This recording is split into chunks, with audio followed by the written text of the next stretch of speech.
The Madman at the Cinema. On a cold evening, Beth stood in the staff room, scrolling through her phone as the night shift neared its end. It was a late shift, one of those nights that seemed to stretch on forever. It was a small, slightly run-down cinema with just one screen. Snow was falling heavier outside, and she was eager to get home after a long night of cleaning. As she texted her mother to let her know she was okay, the door creaked open, and her manager, Mr. Miller, walked in. Mr. Miller spoke in his usual tone. Don't forget to lock the back door after you're done. I'll have William pick up the keys for tomorrow's shift. Also, check if the toilet's leaking before you leave. Beth sighed, not thrilled about the last-minute request. She nodded and bid her manager goodbye before he left her to finish her tasks. Beth worked as part of the cleaning crew, but the cinema felt eerily empty after the final screening ended. As Beth walked down the rows of seats, sweeping up popcorn and other debris, a chill ran down her spine. Something about the atmosphere tonight felt different, though she couldn't put her finger on it. Beth's phone buzzed, and she picked it up. It was her mom, worried about her working the night shift again, and saying it wasn't safe. Beth began reassuring her. Beth hung up. With a sigh, she turned on some music on her phone and placed it on one of the red seats in the theater as she continued cleaning. Suddenly, she heard a noise, a faint sound, almost like glass shattering. It came from the emergency exit. Beth called out, "Who's there?" but no one answered. She stopped the music and started toward the emergency exit, which opened to reveal a long hallway with flickering lights. "Is anyone out there? Hello?" She continued walking, then froze in front of a shattered window. Glass lay scattered on the floor, along with a large rock that someone had likely thrown from outside. She wasn't alone. Beth instinctively reached into her pocket for her phone, but then she remembered it was still on the seat in the theater. She hesitated. Should she go back for it? But things were becoming more complicated. Without wasting another second, Beth hurried back to the theater. As she rounded the corner, Beth froze. Standing at the end of the hallway was a shadowy figure. He had his back to her, swaying unnaturally, like someone who had lost control. His clothes were disheveled, and his hair was a mess. Beth tried to quietly sneak away, but then he turned around, her stomach sinking as she froze in place. The light illuminated his horrifying face. He wore a sinister grin, like a grotesque mask, a mix of burns and hollow, bloodshot, crazed eyes. As she faced him, he revealed his dark intentions, saying, "I've been waiting for you. I will have you." Beth stumbled back toward the theater as the man began chasing her, laughing and running like a madman. When she reached the seat where her phone lay, she grabbed it and ran deeper into the theater, hiding behind the rows of seats. Her hand reached for a mop nearby, ready to defend herself. Beth tried to call the police, but before she could speak, the emergency exit door burst open, and the man lunged in with a chilling, raspy laugh. She dared not breathe or move, but then she felt breathing above her head, freezing her in place. He suddenly appeared behind the seat, laughing in amusement. "You can't hide forever, Beth. I can hear your little heart racing." Terrified, Beth ran, instinctively grabbing anything she could and hurling it at him to slow him down, throwing him off balance. Beth quietly crawled under the seats, making her way toward the exit. She was almost there and bolted for the door, but he noticed her movement at the last second and lunged at her. His icy hand grabbed Beth's hair. He yanked her back violently, causing her immense pain. Beth screamed, kicking with all her strength. Desperation surged within her as she grabbed a sharp piece of debris. She stabbed his hand, leaving a deep gash. He howled in pain, letting her go just long enough for Beth to get up and run toward the exit. She slammed the door shut, locking it and blocking it with a stick.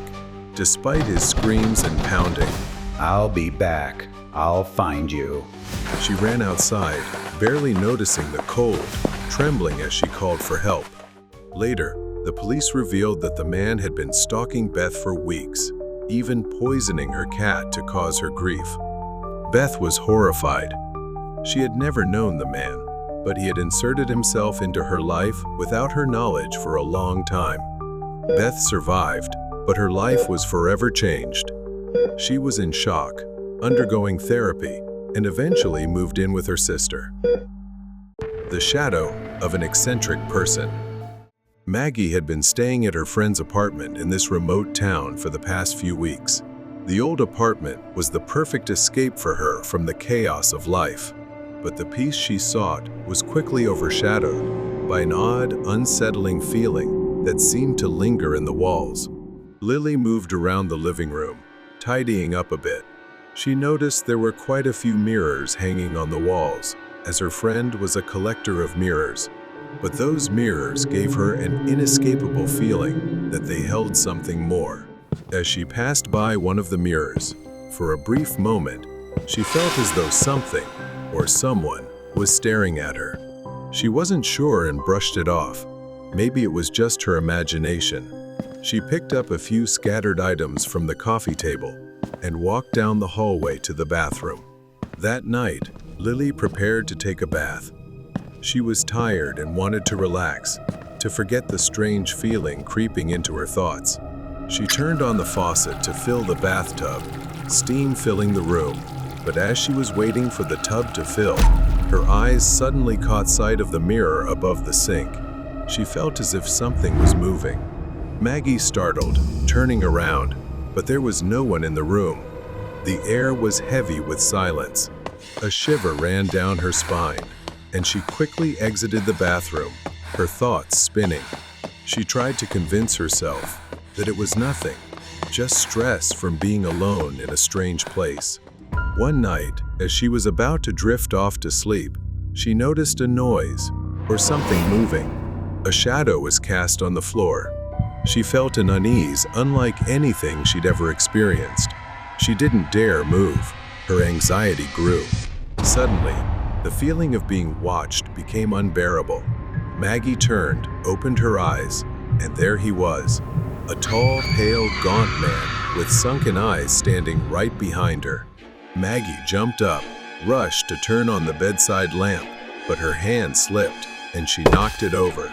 As the lights flickered, the room lit up intermittently, but she couldn't see anyone. Then everything didn't stop. Shortly after, she heard a soft tapping on the window behind her. Maggie hesitated, then gathered her courage and opened the curtain, but there was no one there. She panicked. It felt like a staged prank, as though something terrible was happening. She tried once again to shake it off and left the bedroom, but she didn't realize a man had appeared, standing silently, staring at her. He didn't move, just stared at her with eerie stillness. Days passed, and she began losing track of time, her mental state deteriorating. The reflection of the man started appearing more often, sometimes standing motionless at the end of the hallway. But this time, it wasn't just a shadow at the end of the hallway. For the first time, he physically appeared, a tall, gaunt figure with hollow eyes, dressed in filthy, tattered clothes. Fear consumed her as she backed into the corner of the room. He was slowly approaching, his face twisted into a sinister grin. In horror, he lunged at her. Maggie was shoved into the large mirror, shattering it into a cacophony of sharp, piercing noise. As she fought back, the man screamed, You will be mine. He gripped her wrists tightly, but in the chaos, he momentarily lost focus, distracted by his own delusions. Desperate to free herself, Maggie grabbed a shard of broken glass and, with all her strength, stabbed his hand. He howled in pain and released her. Maggie seized the moment of his distraction to escape. She ran out of the apartment, calling for help from anyone nearby. Soon, the police surrounded the apartment, and he was captured. He was an abnormal, deranged individual who had been living in an abandoned house nearby for years. He was arrested and placed in a psychiatric facility after being diagnosed with severe mental instability and a history of violent behavior. The police believed he had been stalking Maggie for weeks before his outburst. Even though he was captured, she couldn't shake the feeling that the mirrors in the house still reflected something strange. The trauma lingered within her, and it would take a long time for her to recover. The eccentric person on the bus. The cold and quiet night in a small town. Bella often took the bus to get to her workplace. Every day, Bella waited at the same bus stop, quietly watching the world pass by while sipping her coffee. One evening, as usual, she waited for the bus to return home. But there was a man who caught her attention, sending a slight chill down her spine. A man in his 30s, disheveled hair, unshaven, boarded the bus after her. He sat a few rows behind her, but she could feel his eyes on her, though she didn't dare turn around. There was something strange about his presence. Every day on the bus, that man reappeared, always boarding right after her, and his strange behavior began. At first, he walked by and left behind a crude and eerie doll, saying, "This is for you," a gift, before quickly walking away. Bella found it odd and didn't pick it up, ignoring it and moving to another spot out of fear. Sometimes, he would mumble to himself in faint, incomprehensible whispers. Bella grew increasingly uncomfortable, but brushed it off, chalking it up to just an eccentric man. After all, he was just another bus passenger. As days passed without seeing him, she began to feel relieved, thinking she might have overreacted. One evening, Bella sat in her usual spot near the back of the bus. As the bus passed a stop, she saw a familiar figure. She froze, unable to believe her eyes. Then he boarded the bus. She avoided looking at him, pretending not to notice. She sighed in relief as he walked past, but her relief didn't last long as he doubled back and sat right next to her, despite plenty of empty seats around. She didn't dare move. He didn't look directly at Bella, but occasionally glanced at her from the corner of his eye. Then, suddenly, he turned his head toward her, locking eyes with her for a brief moment. His eyes were wide, unblinking, and hollow, sending chills down Bella's spine. At the next stop, he said nothing, simply placed a small piece of paper in her hand and got off the bus immediately, leaving her stunned. Throughout the ride, I didn't dare to open it. When I finally did, curiosity got the better of me. The note read, "I will follow you." Bella's heart raced as she hastily got off the bus. Bella hurriedly stepped off the bus and started walking faster, but then she heard footsteps behind her. When she turned around, no one was there. As soon as she entered her room, she locked all the doors and pulled the curtains tight, trying to shake the feeling of being watched. But then, from the window, she saw his figure lurking at the edge of the road, watching her. She couldn't tell if it was real or just her imagination driven by fear.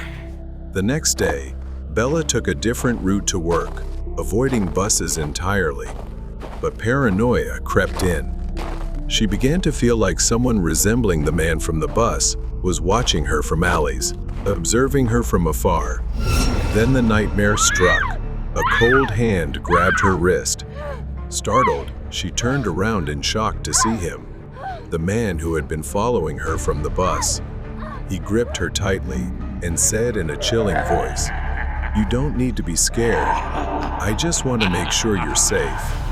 Bella was too terrified to think, only desperate to escape. She screamed, "Let me go," but it didn't change anything. His eyes were locked onto hers, unblinking. Luckily, Bella had prepared for the worst. She pulled a can of pepper spray from her pocket and sprayed it into his face, leaving him writhing in pain. and temporarily blinded. Terrified, she ran without looking back and collapsed at a small roadside diner nearby, seeking help. He was apprehended shortly after being reported. He confessed that his obsession with Bella stemmed from her uncanny resemblance to his late girlfriend, who had died in a bus accident he couldn't prevent. He was diagnosed with PTSD, and seeing Bella on the bus had triggered his obsession. The man was later admitted to a facility for treatment. Bella, though still haunted by the events, found solace in knowing that the man wasn't truly a threat, but a broken soul lost in his past. But after all, everything had finally come to an end. Message on the mirror. Lily was living in an old apartment, a temporary home. The unique feature of the apartment was the mirrors. They reflected every corner of the space. Some were framed with antique designs, while others appeared worn and aged. Although Lily found them beautiful, they sometimes exuded a strange, unsettling feeling. Lily sat on the couch, reading a book. The apartment was enveloped in silence. Suddenly, Lily stopped.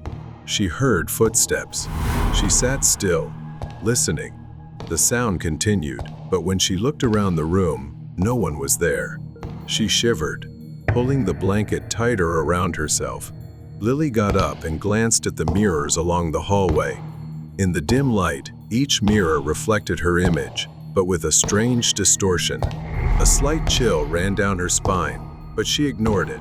Lily stood in front of the bathroom mirror. The overhead light flickered as she washed her face, but she stopped when she saw something strange in the reflection. There was a shadow, resembling a man, pressed against the window. His face was obscured, but the outline of his body was unmistakable. Lily quickly turned around, but the bathroom was empty. A wave of fear washed over her. The unsettling feeling grew stronger. At night, she felt she wasn't alone, as if someone was standing just outside her line of sight, watching her. One night, just before bed, she went to the living room to watch TV. Then the feeling returned. She was tense, filled with fear, unsure if she was imagining it. But she saw it, a hand sliding past the curtain. Lily cautiously stood up and turned to look. The curtain swayed, but there was nothing behind it. Her breathing quickened, and a cold, heavy sensation filled the room. Then suddenly, from behind her, a shadow emerged from the darkness. It was unmistakably the figure of a man. He wore filthy, tattered clothes, his face gaunt and pale. He said nothing, only stared at Lily as if waiting for her to act. Her legs trembled, but she forced herself to move toward the door. Lily ran down the hallway. She reached the front door, fumbling with the lock. She glanced back to see the man's eyes, filled with amusement, a satisfied smile on his face as he watched her every move. She struggled to open the door, bursting out into the night, gasping for air. Her legs gave out as she stumbled down the stairs. She stood at the building's entrance, breathing heavily, asking for help from those around. They helped her call the police. The police arrived within minutes and stormed into the apartment. She told them about the man, about what she had seen inside, but they seemed skeptical. Everything in the apartment was untouched, and nothing was missing. There were no signs of forced entry. It was as if he had vanished into thin air. The red and blue lights of the police cars flashed across the old building, leaving her alone once again. Lily stood outside, unable to bring herself to go back inside. She looked up at her apartment window, and for a moment, she thought she saw a faint figure standing there. Watching her from behind the glass, she shivered, knowing she couldn't stay there any longer. It was time to pack up and leave for good. A few days later, she returned to the house. Lily stepped out of the car, taking a deep breath. She was here one last time to gather her belongings before leaving this strange place forever. Message on the mirror. The hallway seemed darker than before. The dim lights flickered weakly as she walked down the narrow corridor, her footsteps echoing faintly. Lily paused for a moment before the door, hesitating as her hand hovered over the doorknob. Then she slowly opened the door and stepped inside. The familiar chill hit her as she entered the apartment. She was ready to leave this place behind. As she walked through the living room, she caught a glimpse of herself in one of the mirrors. Her reflection looked almost unfamiliar, distorted by the unease she felt. Lily looked away, trying to focus on packing her belongings. Walking down the hallway, she came across an old mirror covered in dust, one she had never noticed before. It sat at the end of the hallway, almost forgotten beneath its dusty covering. She moved closer to the mirror. It was coated with a thick layer of dust, but something about it drew her attention. Slowly, she pulled the cloth away. She shuddered at what she saw. Written faintly in the dust on the mirror were the words, "Hello," and just below it, "I like you." Lily held her breath as she stared at the mirror. Had it always been there? She tried to reason with herself, convincing herself. It must have been there for a long time. She shook her head, trying to ignore the growing paranoia. Lily went into the bedroom, hastily gathering her belongings to pack and leave.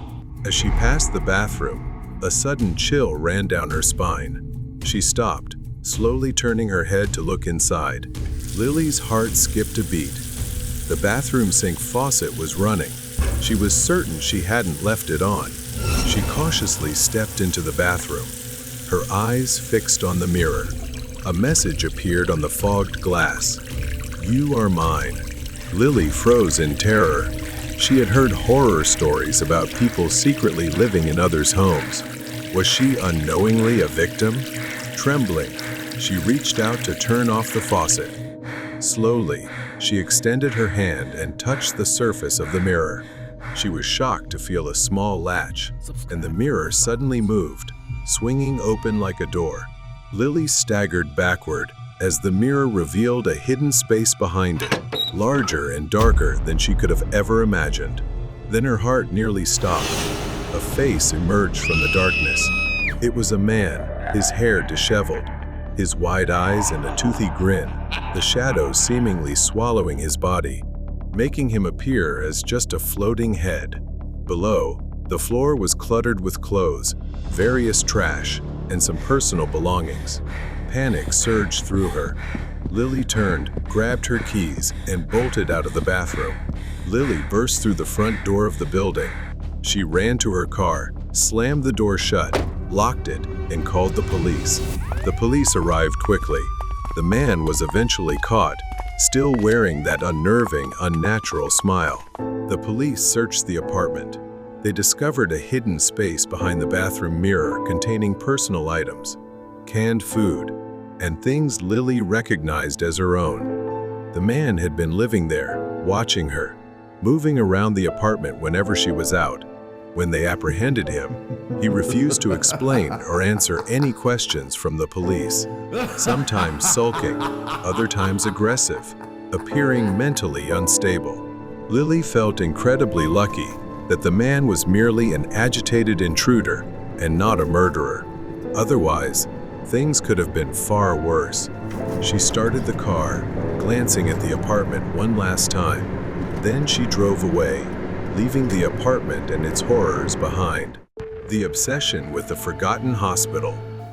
My girlfriend and I are passionate about road trips, but things wouldn't have taken a turn for the worse if our passion had stayed within its limits. On a rainy day, Stella and I were on our way back from a road trip. The rain grew heavier, and driving became challenging amidst the storm, so we decided to pull over on the highway shoulder. I worried that waiting on the highway during a storm wasn't a safe choice. I was pondering what to do next when Stella said, Look, Mark. "There's a building at the left, turn up ahead." I followed her gaze and saw a structure peeking out from behind the trees at some distance. Stella said, Let's go there. We might find shelter for the night. At the time, it seemed like a good idea. I realized it was an abandoned hospital. We got out of the car and ran inside. The large glass door at the entrance was shattered. As we stepped into the hospital, I realized no one had been here in ages. Furniture was broken, and shards of glass were scattered everywhere. Rain seeped through the damp ceiling and dripped onto the floor. The sound of water droplets mixed with the creak of rust. The wind howled through broken windows, creating an eerie atmosphere. Stella whispered, "This feels like an adventure." Stella was a horror writer, so an eerie setting like this excited her. We'd explored many abandoned places for her creative inspiration. I chuckled and said, "Let's look around. Who knows, you might find a story here." If I'd known my joke would turn into a nightmare, I would have left right then. Stella and I began exploring the place, turning on our phone flashlights. To the left was a hallway lined with several rooms. We entered the hallway and opened the first room. Inside was an old, dirty bed. Near the bed were a table and a chair. What caught my attention was the safety straps attached to the bed handles. I'd never seen hospital beds this strange before. Most of the rooms were like this. After a while, Stella grew bored and said there was nothing to see here and suggested going upstairs. We climbed the stairs, cobwebs and dust everywhere. The hallway upstairs was littered with broken glass and damp clothes scattered everywhere. When I shone my flashlight on the walls, I saw disturbing drawings, demonic faces etched onto the walls. Someone had even written, "You will not escape." I felt uneasy seeing all this and told Stella, "Maybe we should wait in the car. The rain will stop eventually." Stella teased and mocked me. At the end of the hallway, there was a large door with the words "Surgery Department" on it.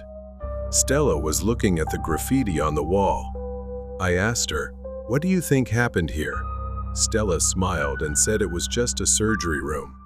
I pushed the door open with annoyance, and with a terrible creaking sound, it opened. I've never seen such a strange operating table before.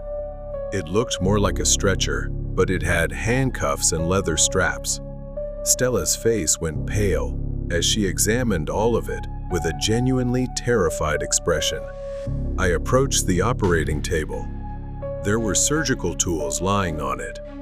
These tools looked quite different. Scalpels resembled small saws, and there was also a drill. I picked it up and examined it. I told Stella and wondered aloud what this tool was used for. Stella looked at it with frightened eyes and said she didn't think this was a normal hospital. She explained it used to be an asylum. That's why there were leather straps and handcuffs on all the beds in the rooms. Before I could process it, my eyes were drawn to the tip of the drill in my hand. Something dark was dried and speckled on its edge. I shone the light on it and was horrified to realize it looked like dried blood. There was something like a freezer. Stella rushed over and opened it. She started screaming. A horrifying sight lay before us. Inside were numerous jars, emitting a foul stench. They contained ears, noses, and other unidentifiable parts. We couldn't believe our eyes that patients were treated in such grotesque ways. Then I saw one jar. It resembled a model of a human head with its eyes closed. But what happened next still chills me to this day. As we stared at it, it suddenly opened its eyes. We stumbled back, terrified, and began running for our lives. When I looked back, I saw a dark figure chasing us. Sprinting forward, we could hear the screams of hundreds of voices emanating from the asylum, crying out in agony. Stella and I bolted out of the asylum and jumped into the car. Without a second thought, I slammed the gas pedal so hard the car screeched. Somehow, we were lucky to have survived. Stella later researched the abandoned asylum. She discovered that it once housed insane criminals and intellectually disabled individuals, but the doctors running it would often torture them and conduct inhumane experiments on them. After a series of protests, The asylum was shut down, and all records were erased. Locals feared the place, even during the day. They believed the countless souls of the tormented patients still haunted the site. Killer in the rain. It's late spring in a rural area with vast stretches of wilderness. My small house stands alone in the vast darkness, surrounded by trees, the type of isolation I always dreamed of before moving here. Here, I can live away from the noise, people, and stress of the city. But tonight, the silence feels different. Heavy rain has been pouring for days. I should have found this isolation peaceful, but tonight, it feels suffocating. I'm sitting on an old couch watching TV and listening to the rain pounding on the roof, a soothing sound that usually makes evenings pass peacefully. I enjoy staying home on rainy weekends like this, far away from the world. Around 6 or 7 in the evening, I suddenly heard a knock at the door. At first, I thought it was the wind, but it wasn't. Another knock, this time louder. I hesitated. Visitors were rare here. It was strange for someone to show up without calling first. Grabbing a flashlight, I walked toward the door, my heart already starting to race. When I opened the door, heavy rain poured down, and the damp cold hit my face. Standing in the pouring rain was a man, soaked and shivering. He wasn't anyone I knew, just a stranger. He told me he was camping in the nearby woods and had run into trouble. He needed a place to stay, just for the night. His voice was pleading, but something about him made me uneasy. I handed him my phone to call for help so he could get a ride to town, as I didn't feel safe. But he refused, insisting he only needed shelter for the night. I felt uncomfortable, the rain pouring down on both of us. His insistence made me even more suspicious.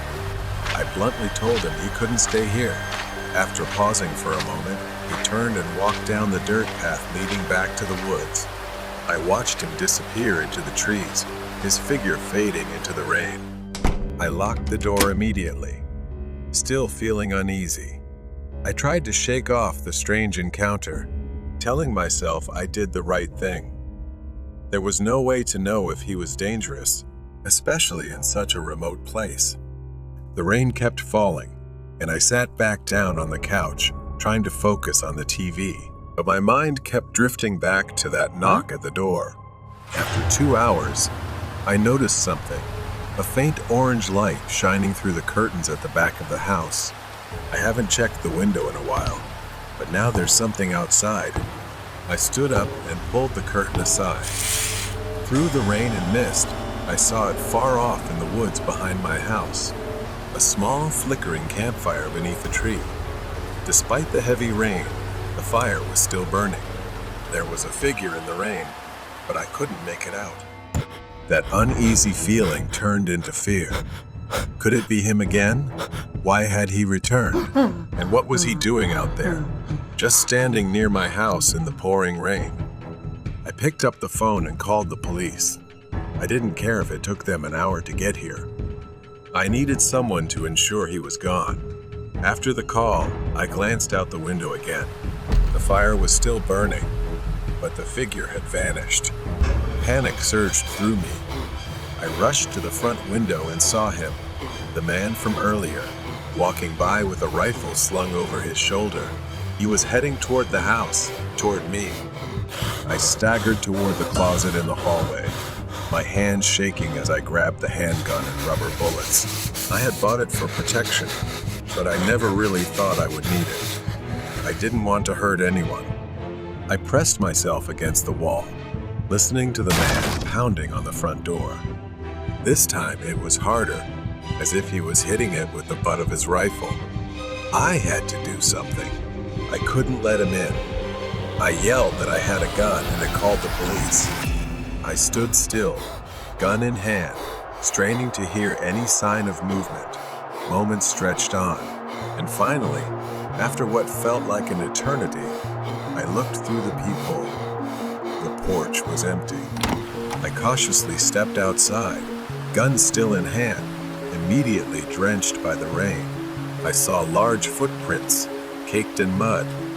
He was probably gone, at least for now. About an hour later, the police arrived and searched the area with flashlights. When they got to the campfire, they found something I hadn't expected. A rough canvas bag, half buried in the mud, covered in wet earth. They dug it up and opened it. Inside they found knives, zip ties, gloves, and rope. They told me it was likely a burglary kit, or worse. I never saw him again after that night. The police haven't found him yet. But they told me to be careful, to stay vigilant. Whoever he was, he had plans to come back, maybe even to kill me. Killer in the rain. It's been half a year since that night. The memory of that encounter still haunts me. I thought time would ease the anxiety, that the man would fade from my mind just like he disappeared in the rain. But as the months passed, the fear grew more intense. What if he came back? Tonight, as the sun set, the rain returned, pouring heavily, just like that day. I was sitting in my usual spot on the sofa, watching TV despite my efforts. My attention wasn't on the screen. I kept glancing at the window all evening, unable to shake the feeling that someone was out there, watching me. Suddenly, there was a knock at the door. The sound cut through the rain, and my heart skipped a beat. Could it be happening again? I cautiously opened the door, but this time I was prepared. My hand resting on the pistol I had placed in the nearby drawer, ready for a moment like this. The porch was empty, except for the relentless sound of rain hitting the ground. But just as I was about to close the door, I noticed something. Footprints. Someone had been here, fresh and muddy, still sticking to the porch. I went back inside and locked the door. I grabbed my phone and called the police, explaining that I thought it was the same man who had tried to harm me years ago, and he was back. They said they'd send someone, but I had no idea how long it would take. For now, I was on my own. The rain continued, growing heavier by the minute, the wind picking up as well. I paced the living room, glancing out the window every so often. That's when I saw a flash of light deep in the woods. I realized I couldn't wait for the police to arrive. I had to confront him before he made his move. Panic welled up inside me, but this time, I reminded myself not to lose my composure. I grabbed a flashlight and my pistol, threw on a jacket, and headed out the back door. The rain drenched me the moment I stepped outside. I followed the flickering light deep into the woods. My flashlight cut slowly through the night as the muddy ground made every step feel heavy, not just from the mud, but from my hesitation to venture further. I continued on. As I ventured deeper, my steps became slower and more cautious. Then I crouched behind a tree to get a better look. It was him, unmistakable with the scar on his face. He was there, standing by the fire, his back to me. And in his hand was something different this time, not a rifle, but an axe. I froze, my heart pounding in my chest. The rain sizzled on the fire. I didn't know what he was doing, pacing back and forth, muttering to himself as if planning something. Suddenly, he stopped and turned toward my house. My house. He started walking, a strange smile spreading across his face. At first, he walked slowly, but then his pace quickened, the axe swinging in his hand as if he were preparing for a bloody hunt. He approached the house. I didn't have time to think he only had an axe after all. I pulled out my pistol and stepped out from behind the tree, shouting for him to stop, but he didn't stop. He kept walking, eyes fixed on my house, as if I weren't even there. I fired a warning shot into the air. The sharp sound cut through the rain and thunder. He stopped. For a moment, everything was still, as if the world itself held its breath. Then he turned to face me, cold, empty eyes and that twisted, horrifying smile. He raised the axe above his head. Before I could react, he charged. I fired twice. One shot missed, but the other hit his leg. He staggered, like a zombie, but still got up, the axe still raised. I shot again, this time hitting him in the shoulder. He dropped the axe, collapsing to the ground with a pained scream, unable to bear it anymore. Rain poured down on both of us, the fire flickering wildly in the wind. I stood over him, the gun still aimed, my hands trembling, uncontrollably. Finally, I heard the sound of sirens in the distance. The police were coming. They surrounded the man, disarmed him, and pulled him to his feet. He glared at me as they dragged him away, his eyes filled with hatred. I returned to my house, locking the door behind me, and collapsed onto the sofa. The rain continued outside, but it no longer felt suffocating. For the first time in a long while, I finally felt truly safe. Dark intentions at Dunkin' Donut. The fluorescent lights flicker above me as I sit on the edge of a narrow bed. The cold walls, the air thick with dust and time. It's been 2 years, but I remember it all as if it happened yesterday. The Dunkin' Donuts shop, the rain, and Jerry. That's where it all began. I worked the night shift at the Dunkin' Donuts in a quiet suburban town. It was a small place, nestled between an old laundromat and a thrift store. I saved what I could, putting money aside each night. It wasn't glamorous, but it was a job, and it kept me going. My sister usually stopped by, but tonight she wasn't there to see me. She was sitting by the window with a guy, her eyes red from crying. I couldn't hear what they were saying, but it was obvious they were arguing. She looked so distressed. He wore an old, worn coat, lingering at the door, watching the place.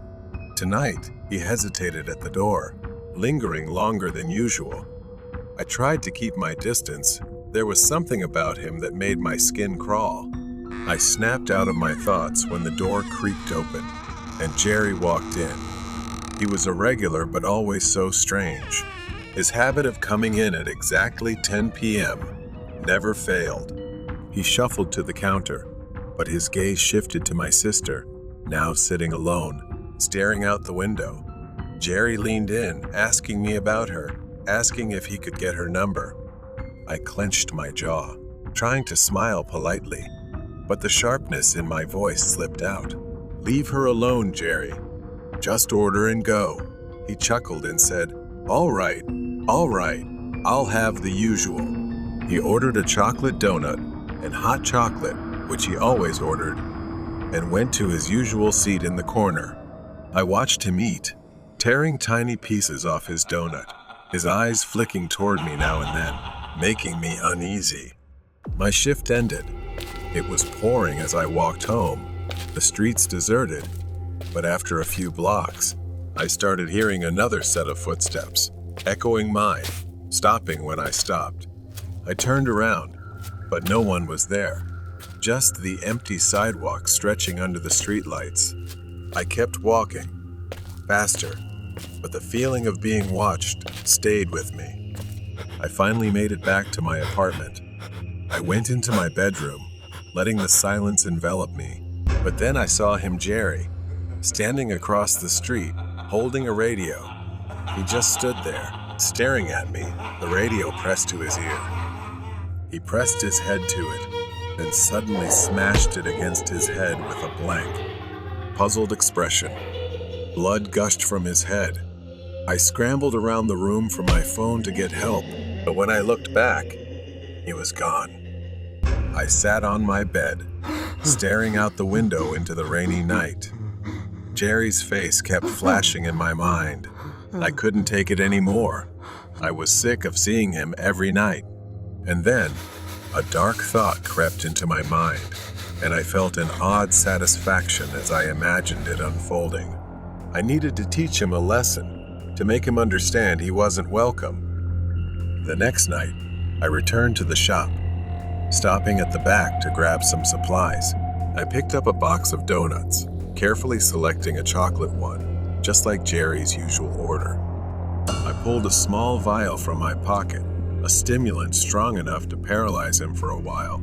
I injected it into the donut, the liquid vanishing into the soft pastry. I carefully placed the donut back in the box, my heart racing as I imagined Jerry's face when he realized what was happening. I returned home and watched the rain fall outside the window. The donut sat on the dresser, a reminder of the plan forming in my head. As I sat there, an odd sense of peace washed over me. I didn't know where this road would lead, but I knew one thing: I wouldn't have to see Jerry's face staring at me anymore. Wouldn't have to endure his unsettling presence lurking on the edges of my life. The next night, I returned to the counter, watching the quiet stream of customers come and go, my mind racing with the plan I had laid out. The donut box sat in the drawer, hidden away, with one specific donut prepared for Jerry. I spent the whole day thinking about it, rehearsing the moment in my mind, imagining his face when he realized what I had done. I checked the clock. Almost 10 p.m. The door opened, and Jerry walked in, moving with his usual unsettling calm. I noticed a new scar on his forehead, a reminder of his strange behavior the night before. He glanced at the menu, but his focus was entirely on me. Then he reached into his pocket and pulled out a wad of cash, throwing it directly at my face. I could feel my anger boiling inside from his action. I reached into the drawer and pulled out the box with the special donut inside. I took him to the table, keeping my face as neutral as possible. He accepted it with a smirk. Then I went back to waiting for what I wanted. I stood still, watching Jerry slowly move his hand to the plate and take out the donut I had prepared for him. He slowly picked it up and intended to enjoy it. I felt very satisfied and happy to be able to witness what was about to happen. I chuckled inside, but then suddenly his hand holding the cake stopped. He put it on the plate and looked away. My heart sank with disappointment. Then I saw the door open again. That's my sister. She was smiling, dressed a little more neatly than usual. When she approached the counter, then turned her eyes to Jerry, her face lit up. I stared in disbelief, piecing everything together as she looked over to his desk. Could it be that what I'm thinking right now is true? My sister said, her voice filled with excitement, "Adam, I want you to meet someone," and pointed to the table where Jerry was sitting. My sister went to his table. Then he started to act gallantly. I suddenly remembered that she also liked to eat chocolate cake. Then, with a distorted smile, he brought the cake to his mouth for my sister to eat. I felt like I was collapsing, and instead a surge of panic hit me. I ran to the table and stumbled, screaming in vain, "Stop!" I screamed, my voice cracking with desperation.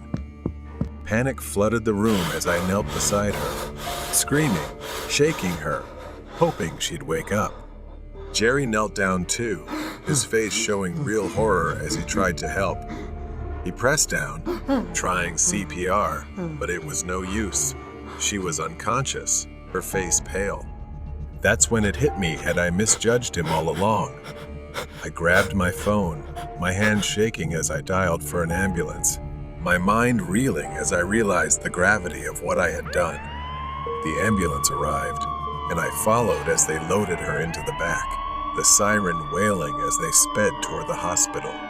The waiting room was cold, sterile, and I sat there, numb, staring at the wall, my mind racing with guilt, fear, and regret.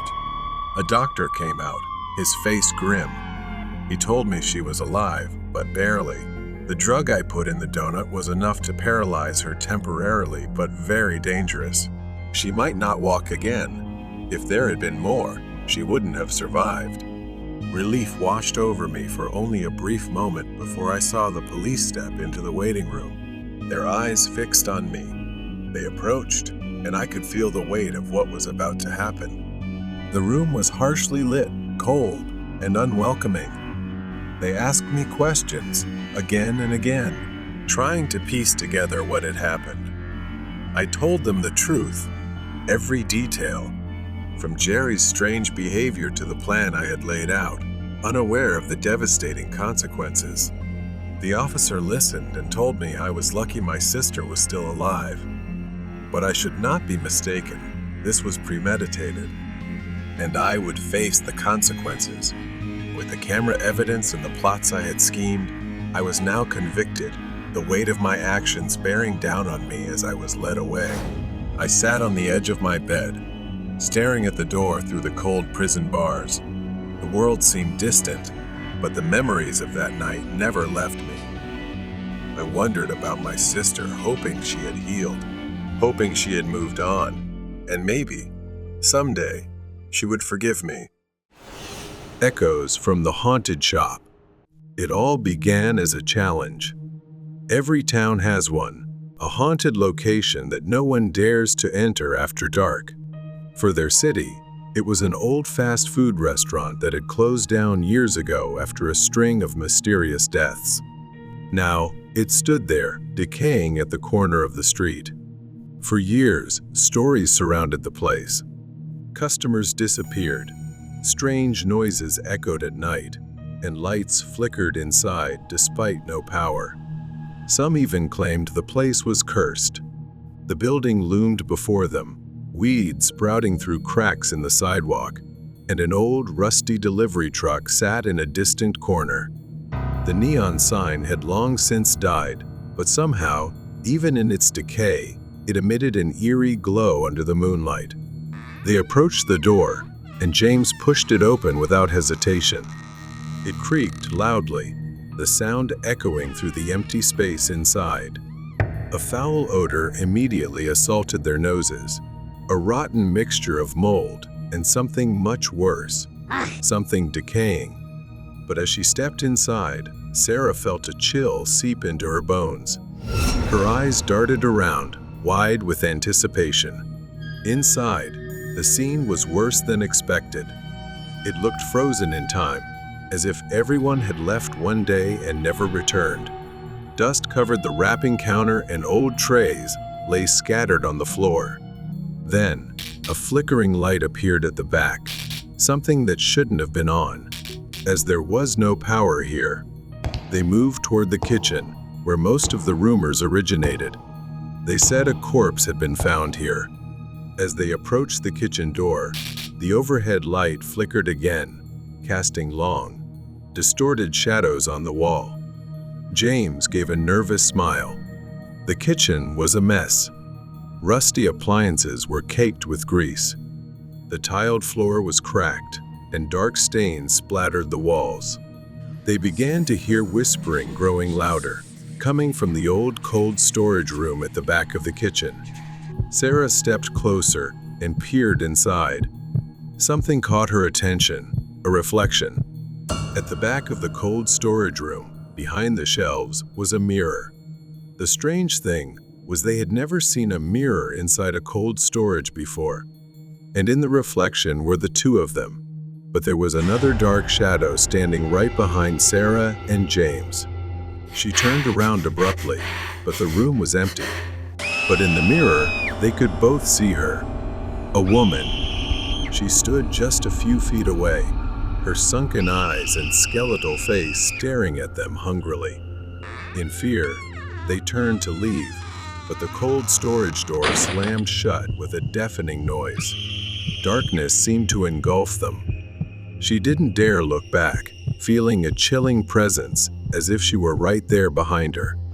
Sarah fumbled for her phone, desperately seeking light, and when she turned on the flashlight, everything only got worse. In the beam of light, Sarah saw her face. Her mouth twisted into a grotesque smile. It was pale, eyes rolled back, emaciated, and her skin seemed to crack. Her bony fingers brushed against Sarah's skin. And then, suddenly, as quickly as it had started, she vanished. Before she could regain her composure, In the corner of the room, hidden among boxes and discarded trays, something caught Sarah's eye. She stopped, pointing with a trembling finger. It was a woman lying on the floor, her limbs twisted at unnatural angles. It was still decaying. She thought it couldn't be simple. Perhaps it was a murder. There was no time to think anymore. They hurriedly left the place. Sarah trembled. In a panic, she pulled out her phone to call 911. A while later, they arrived to cordon off and investigate the abandoned place. Then they heard an announcement from a detective. The woman they found matched the missing person they were searching for. Her family had reported her missing just 2 days prior. A chill ran down their spines as they heard his words. Realizing they had just encountered the victim of an unsolved case made the atmosphere feel heavy. Returning home, even now in the silence of the room, they sometimes heard whispers. They thought perhaps this wasn't a place to explore. There's always a reason why places like this have rumors, and they often stem from real dangers. Weird night at school. I work the night shift as a janitor at a local school. This job is quite fitting for someone who enjoys solitude. Just me, the empty school, and my mop bucket. I only talk to my coworker when absolutely necessary. Most of the time, we divide the school and don't see each other during the entire shift. One night, the school was completely silent. The only sound was the occasional echo of my mop hitting the floor. I've done this 1,000 times, but something about this night felt different, as though something was watching me from the darkness. I brushed it off and kept cleaning. I put on headphones, playing music low enough to still hear if someone was around, but everything seemed normal. I took a break to change the water in my mop bucket. When I returned, I noticed something strange. The wet floor sign I had placed earlier had fallen over. I sighed and stepped forward to pick it up, but that's when I saw them. Small, wet footprints leading away from the sign and down the hallway. I followed the footprints, which led to the staircase heading up to the second floor. I stopped, trying to listen for any sound.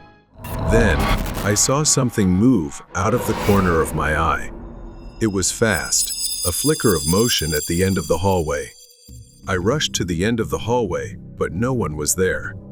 At that moment, I heard faint laughter, the giggling of a child. It echoed through the empty school, sending a chill down my spine. I turned, searching for the source, but saw no one. A loud crash suddenly broke the silence. The sound came from the first floor. My mop bucket had been tipped over, spilling water into a large puddle. My blood boiled with frustration. Someone was messing with me, and I wasn't in the mood for games. I grabbed a dry mop and started cleaning up. I couldn't shake the feeling of being watched as I tried to figure out what was happening. Were there students still in the building? Had someone snuck in after hours? I decided to talk to my coworker. Maybe she had seen something too. She laughed and told me I was joking with her. She looked at me, completely puzzled, shaking her head. I've been here the whole time. I couldn't make sense of it. I left her workspace and went back to finish my shift. Another hour passed. I was trying to make up for lost time when, without warning, the entire school went dark. For a moment, I was surrounded by darkness. Then the emergency lights flickered on, bathing everything in a dim red glow. It felt like the entire building had turned into a horror movie set. I knew where the electrical room was, so I decided to head there. But before I could reach it, I heard a scream, my coworker's scream, echoing through the school, filled with terror. I ran toward the electrical room, fear welling up inside me. When I reached the door, I noticed it was slightly ajar. When I pushed the door open, I expected to see my coworker inside. Instead, there was a figure standing in the dark. I couldn't tell who it was, but something about it felt off. The figure moved closer. Before I could pull out my phone, it lunged forward and slammed the door shut in my face. Panicked, the first ran away. I needed to find my coworker. When I reached her area, her mop bucket was lying in the middle of the hallway, but she was nowhere to be found. I called out her name, but there was no response. The only sound was faint laughter, echoing again through the empty hallway. The whispers made me freeze. I turned quickly, gripping the mop handle tightly, ready to defend myself. I moved slowly and cautiously. Something was happening here, something I couldn't explain. I headed up to the second floor, where I had heard the laughter earlier. When I reached the hallway, I noticed something strange. The wet footprints, the same ones I had seen earlier, had returned. I stared at the small, damp prints, which seemed to be heading toward me. I ducked into the nearest classroom, slamming the door shut behind me. I leaned against it, trying to catch my breath, my hands trembling. That's when I saw the blackboard. Scrawled in large, jagged letters were the words, "Hello." Had someone come in here? But I hadn't heard anyone enter. Suddenly, I heard the door rattling. Something was trying to get in. The handle twisted violently, shaking as though someone, or something, was pounding on it. I backed away, gripping the mop handle like a lifeline. The pounding on the door stopped. I slowly crept toward it and pressed my ear against it. But there was nothing. I reached for the doorknob, turning it as gently as possible. I cracked the door open slightly and peered into the hallway. I cautiously stepped out, scanning for any signs of movement. I had to find my coworker. I couldn't stay in this school alone any longer. As I walked down, from where I stood, I saw a shadow at the bottom of the stairs. It didn't move, just stood there, a dark figure faintly visible in the red light. As I got closer, I saw a young boy, maybe 13 or 14, standing with his back to me, wearing a tattered school uniform. I reached out, hesitating for a moment before speaking. "Hey, are you okay?" The child didn't respond. I took another step forward, my hand trembling as I reached out to touch his shoulder. Then the child turned around, a horrifying mask, pale and soulless eyes, blood dripping from his nose, and a wide, toothy grin aimed at me. The child let out a blood-curdling scream that echoed through the stairwell, a shrill, piercing sound that felt like it was ripping through my skull. I staggered backward, dropping the mop. I ran as fast as I could down the hallway. I didn't care where I was going. I just needed to get out. The hallway seemed endlessly long in a horrifying way. I burst through the door into the gym. The gym was pitch black. I backed away from the door, my body trembling with fear. The footsteps stopped. The door remained shut. For a brief moment, I thought I was safe. But then, from the far corner of the gym, I heard it, a basketball bouncing. There, in the far corner, the child still stood, his face twisted into that eerie grin, holding a basketball and bouncing it slowly. Then the boy whispered, "Hello," his voice echoing through the empty gym. I stepped back, my legs trembling. The child took a step forward, then another.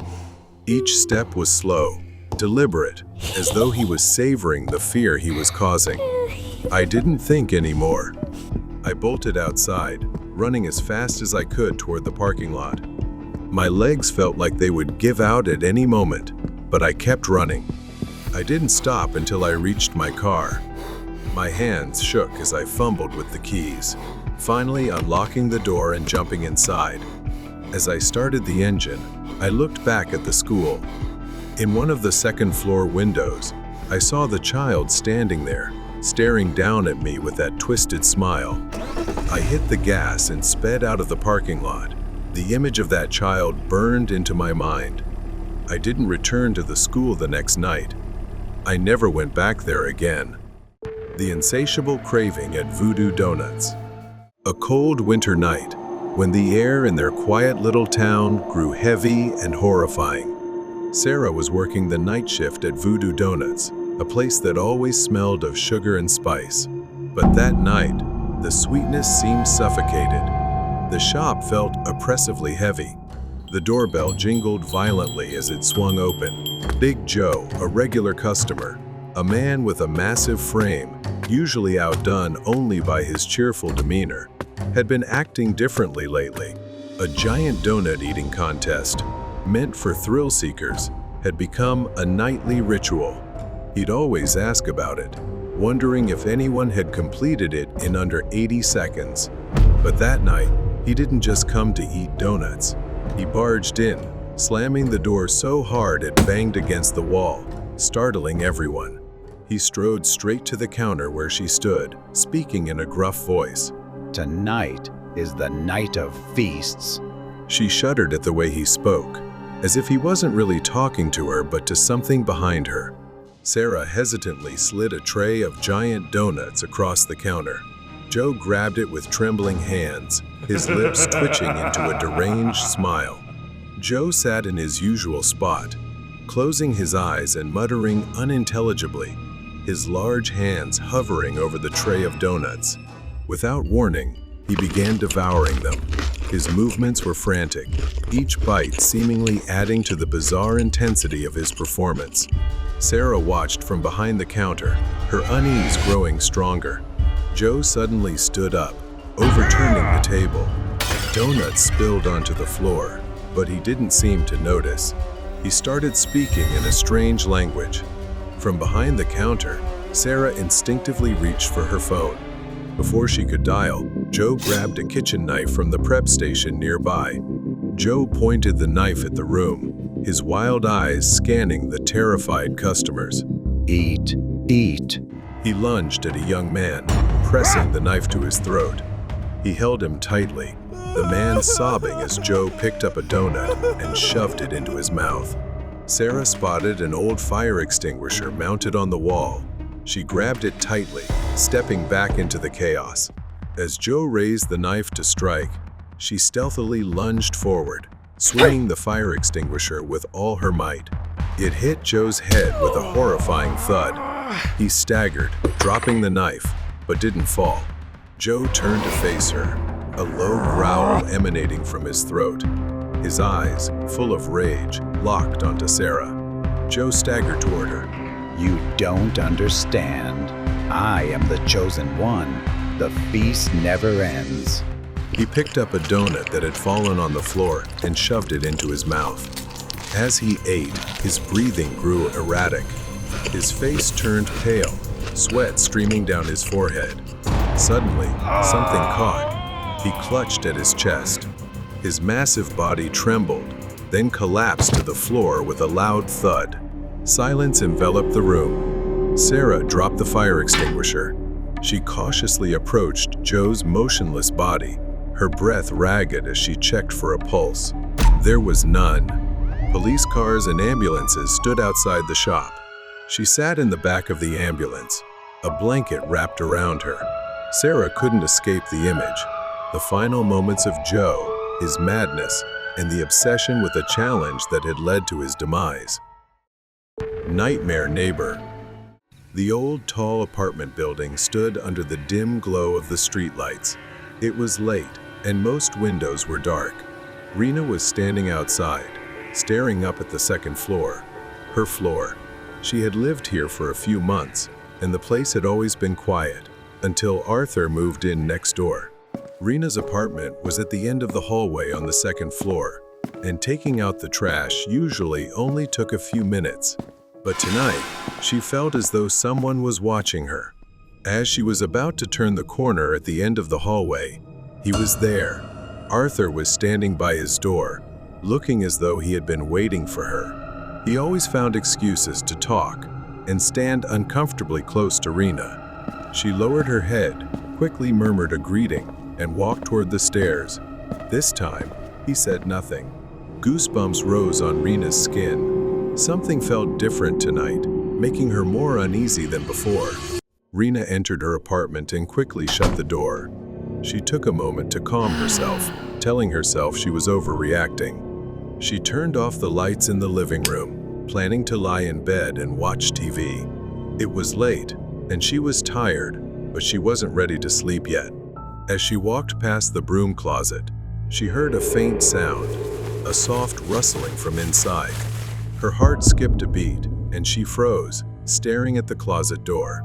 With trembling hands, she reached for the closet door handle. She hesitated. Then she pulled the door open.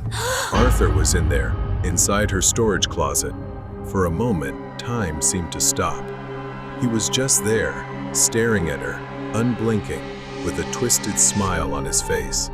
He stepped forward, crawling out of the closet like a predator closing in on its prey. She gasped, stumbling backward, unable to believe what she was seeing. She ran into her bedroom, slamming the door shut. But she didn't have time to lock it.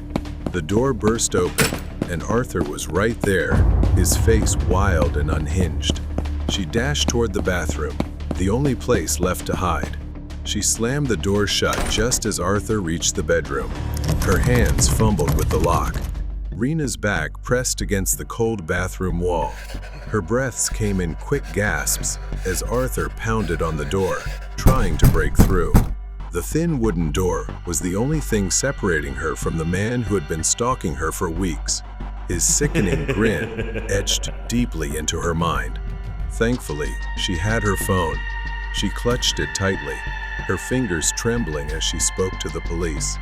Her voice was barely a whisper, strangled by the fear gripping her. Arthur pounded on the door again, the wood splintering under the force. Rena knew it couldn't hold much longer. Suddenly, the pounding stopped. She held her breath, pressing her ear to the door, straining to hear any sound. She didn't know if he had left. Had he given up? Arthur stood outside the bathroom door, his eyes wild with anticipation. His patience had run out. His hand hovered over the doorknob. He knew she was cornered, with nowhere to escape. He slowly reached into his pocket and pulled out a small, gleaming knife. His fingers tightened around the handle. Nightmare neighbor. With a single powerful kick, the bathroom door splintered. The door burst open, and Arthur lunged inside, his eyes wide and feral. She backed away, nearly pressing herself against the wall. She screamed at him to stay away, but Arthur didn't stop. He lunged at her, grabbing her arm with a bruising grip. Rena struggled to pull away, but he was too strong. Pain shot down her spine as he twisted her wrist, pinning it against the wall. Her phone slipped from her grasp, falling to the floor. Arthur's face was only inches from hers as he hissed threats, blaming her for always ignoring him when they crossed paths in the hallway. Rena struggled, trying to break free, but he pulled her closer, squeezing tighter. His knife swiped through the air, grazing her arm. She gasped as a sharp pain tore through her skin, leaving her injured and bleeding. The sound of sirens pierced the night air, growing louder as the police rushed toward the apartment building. The flashing lights reflected on the window, like a beacon of hope in the stifling darkness. Inside, Rena's vision blurred with panic and pain.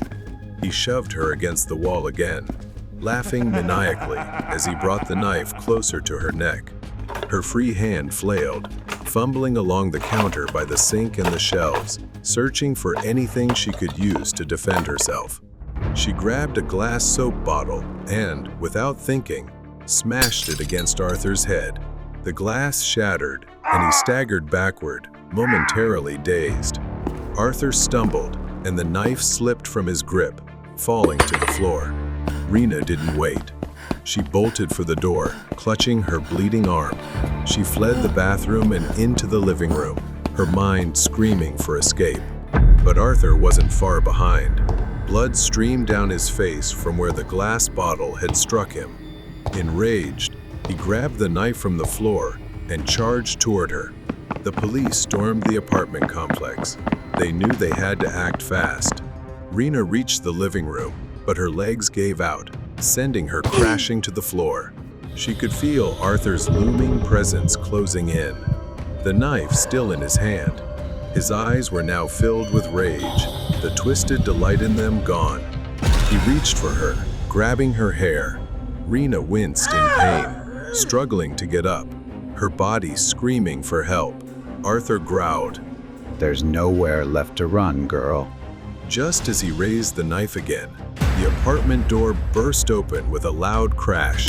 The police stormed into the apartment, cutting through the tension. Arthur stubbornly held on to her, refusing to let her go. Seizing the opportunity, Rena stomped on his foot, making him cry out in pain. She ran toward the police, gasping for breath, blood dripping from her arm, but the nightmare was over. Rena sat on the edge of the ambulance, her mind still reeling, her body in shock. She watched as the police loaded Arthur into the back of the car. The flashing lights of the police car faded into the night as they drove away. The ghosts in the fog. Tonight, like every other night, I drove my truck down a desolate rural road, taking a sip of coffee to stay awake. The road stretched ahead, cloaked in a thick fog that clung to my headlights. The stillness was eerie. No cars, no animals, just the hum of my engine and the faint crackle of the radio. I considered stopping to wait, but decided to keep going. Moving felt safer than sitting in the dark. A faint smell wafted in, like something metallic.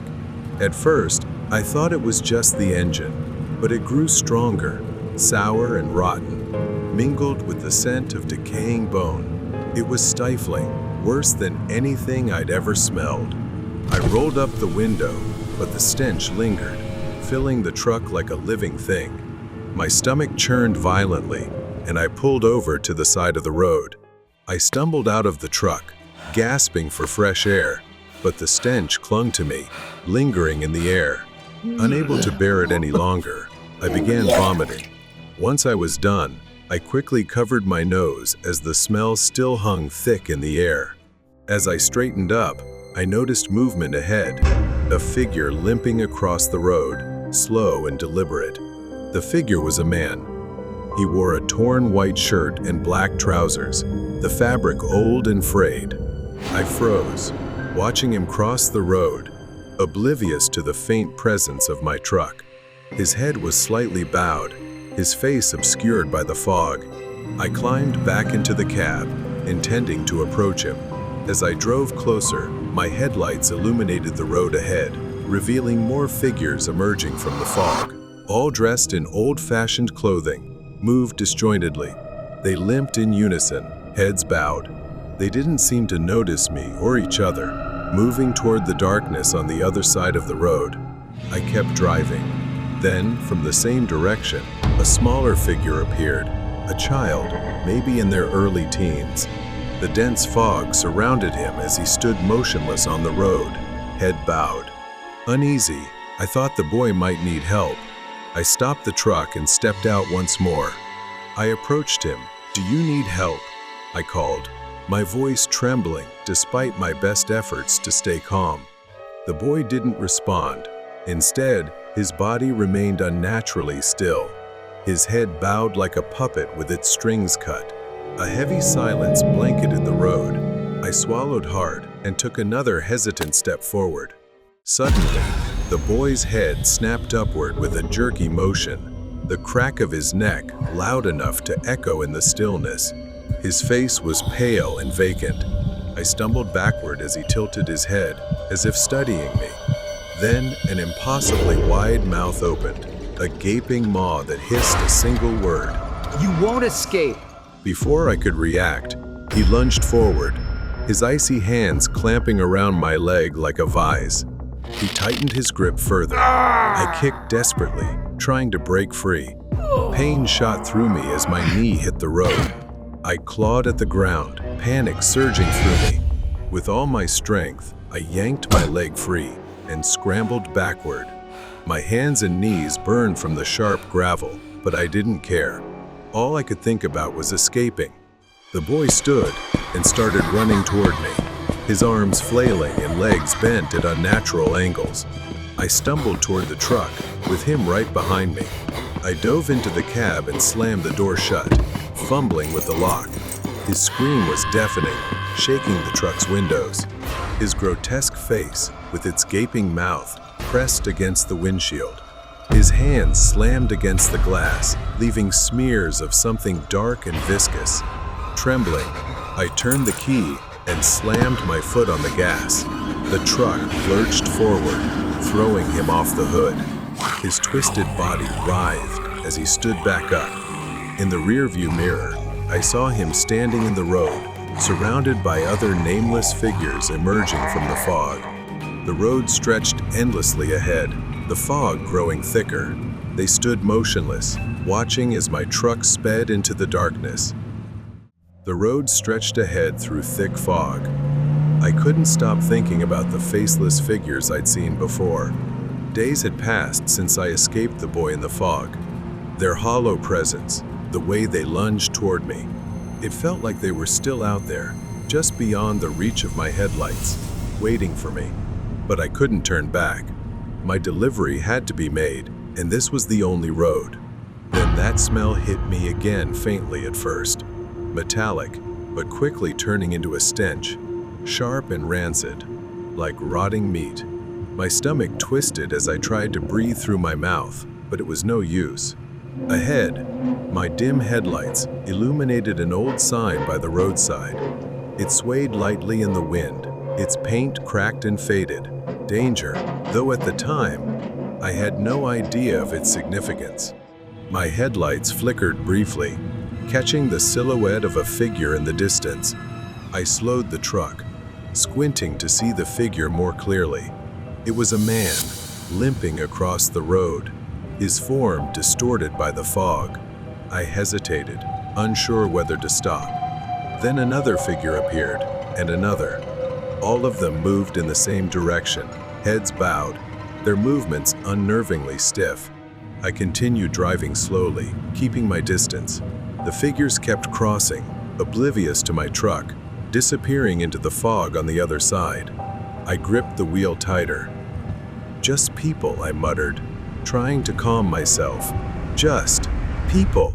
Then my tires hit something wet and slippery, causing the truck to swerve.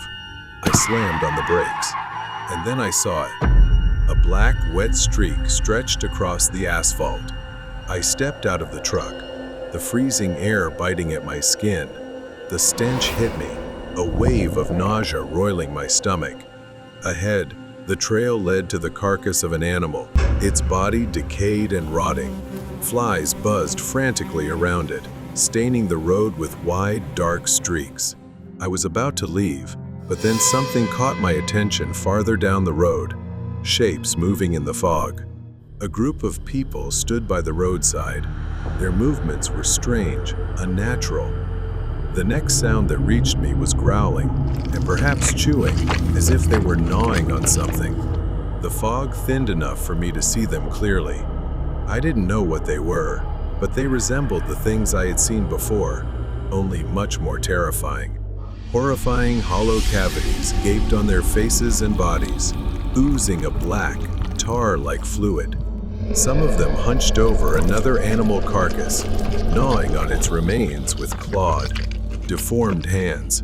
My gasping breath broke the silence. Then their movements suddenly slowed to a halt. For a moment, I froze, and the others followed suit, all raising their heads in unison. They were looking at me. Then they began running, charging toward me. Their bodies twisted and contorted, their growls morphing into frenzied screams. They were faster than I imagined. I stumbled, fumbling for my keys as I turned back toward the truck. The keys slipped from my hand and fell. I was only a few steps from the truck when something grabbed my leg. I fell hard, hitting the ground. One of them had grabbed my leg. My foot was slick with its slimy grip. In a moment of desperate panic, I twisted and kicked with all my strength to break free. I staggered to my feet and bolted for the truck. I slammed on the gas, speeding away from those grotesque creatures. I didn't stop. My hands ached. The road stretched ahead, silent. In the rearview mirror, all that remained was an empty highway. I swore I would never take that road again. I silently thanked whatever force had kept me alive. The deadly delivery. Have you ever felt like this might be the moment you die? If not, consider yourself lucky, because that's exactly what happened to me last week. I work at a local pizza shop. My job involves taking orders and delivering pizzas to customers during the night. I've always worked night shifts and never had any issues until last week. I was standing near the counter when the shop phone rang. The man on the line ordered 2 large pizzas and gave an address to a house on the outskirts of town. The man's rude behavior over the phone annoyed me, but I let it slide and started preparing for the delivery. I asked the cook to prepare the order. I checked the address on GPS and realized it would take me 20 minutes to drive there. I was driving through small towns. It was 10 p.m., so the streets were completely deserted. I spotted a house at the end of the street and realized it was the location. I parked near the house and stepped out. The house looked quite abandoned, as if no one lived there. I walked to the front door and knocked. I heard the door creak open after a few seconds. A rough-looking, angry man with a scruffy beard stood in the doorway. His eyes were bloodshot, and he reeked of alcohol. He asked, "What do you want?" I realized this was the same guy who had insulted me over the phone. I calmly said, "Here's your pizza," and handed him the boxes. The man eyed me up and down before paying me and slamming the door in my face. I walked back to my car and was about to start the engine when a sound caught my ear. It took me a moment to realize what it was. I strained to listen carefully and realized it was the sobbing of a little girl. I looked around but saw no one. Then I realized the crying was coming from the house I had just delivered the pizzas to. At first, I thought it might be his daughter. It could have been a private family matter, but there was something in the girl's cries, like she was begging me not to leave. I slowly got out of my car and tiptoed closer to the front door, trying to listen to the sounds coming from the house. The girl's sobbing continued, but this time I heard 2 more voices. I heard 2 men speaking in hushed tones, their voices raspy, though I could almost make out everything they said. The angry drunk man was yelling at another man, "I told you to shut the girl's mouth tightly." The other man replied, "I did, but she won't stop sobbing." They argued, their voices filled with profanity. The girl's sobbing grew louder. There was a small window on the porch. I slowly peeked inside, and what I saw terrified me. A little girl lay on a dusty mattress on the floor, her hands and feet bound, her mouth taped shut, her wide eyes filled with terror. The entire situation became clear to me. They were kidnappers, and this little girl was their captive. The house was likely abandoned, which is why they chose it as their hideout. I got back into my car, honestly terrified, and thought about just leaving. I figured it was better to let the police handle it, but I realized how dangerous it would be to leave the girl there. So, I called 911. The nearest station said they'd arrive in about 20 minutes. I stepped out and began moving toward the back of the house. When I reached the back door, I saw the 2 men heading upstairs, leaving the girl on the floor. I told myself this was my only chance. Luckily, the back door had a small pet flap. I reached through and turned the knob. Slowly, the door opened. The men were still arguing upstairs. I quietly made my way into the living room. I reached the girl. At first, she was terrified, but I reassured her, gesturing for silence and whispering that I was there to help her escape. I told her the police were on their way.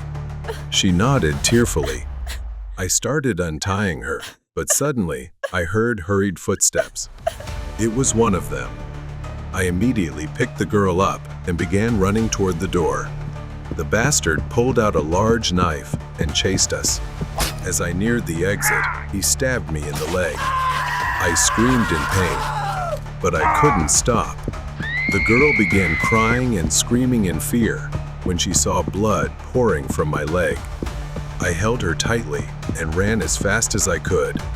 The streets were empty, and the next house was far away. I knew I couldn't make it that far. I prayed to God, begging for the police to arrive before they caught us.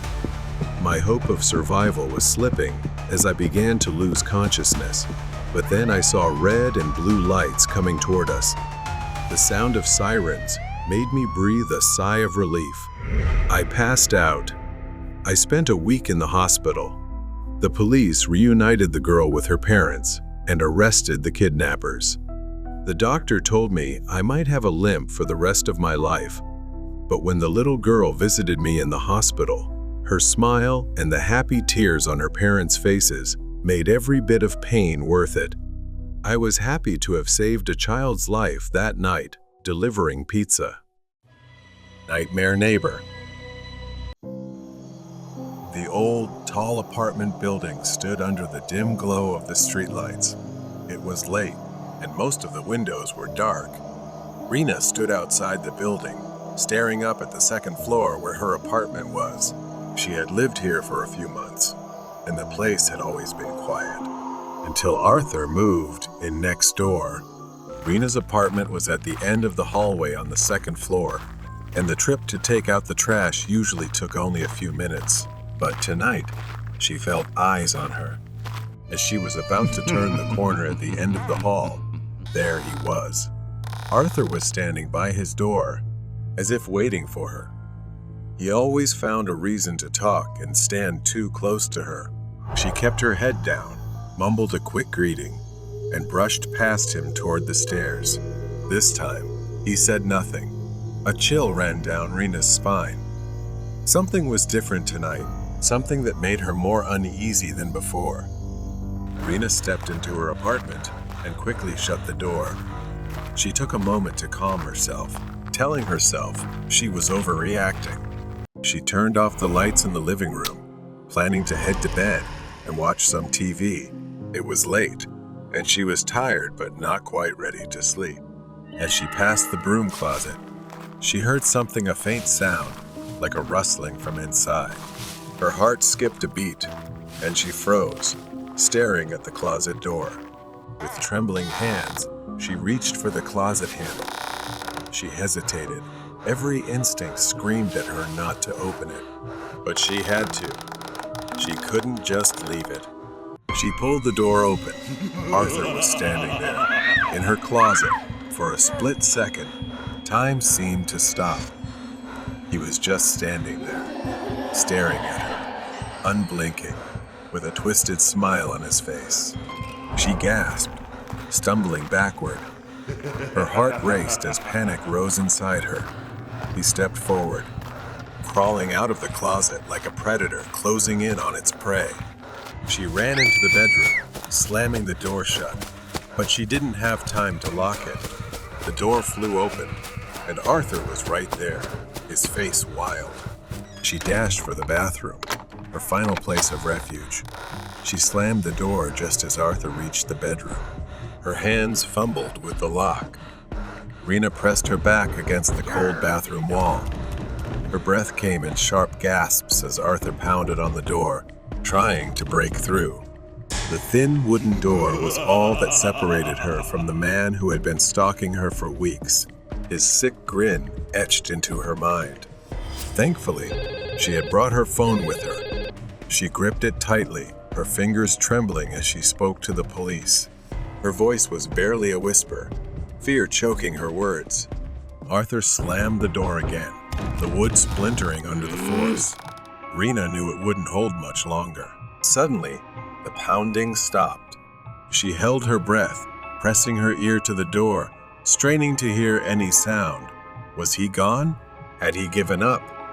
Arthur stood outside the bathroom door, his breathing ragged, his eyes wild with anticipation. His patience was wearing thin. His hand hovered over the doorknob before he stepped back, glancing at Rena's bedroom. He knew she was cornered, with nowhere to go. Slowly, He reached into his pocket and pulled out a small, shiny knife. His fingers tightened around the handle, and his eyes narrowed. With a single powerful kick, the bathroom door splintered apart.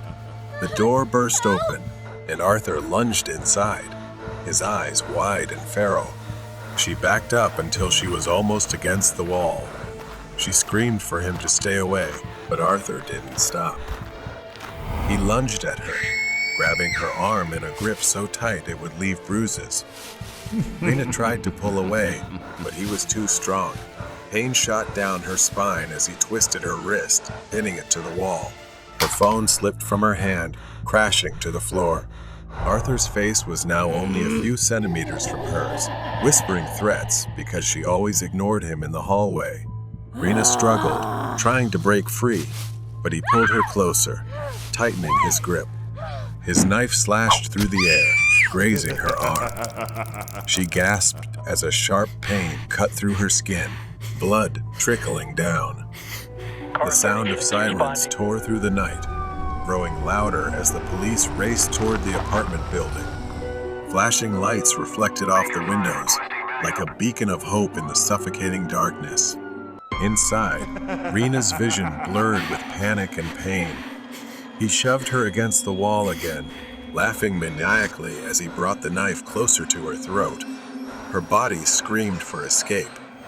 Her free hand groped blindly along the counter near the sink, desperately searching for anything she could use to defend herself. She grabbed a glass soap bottle and, without thinking, smashed it over Arthur's head. The glass shattered, and he staggered back, momentarily dazed. Arthur staggered. The knife slipped from his hand and fell to the floor. Rena did not wait.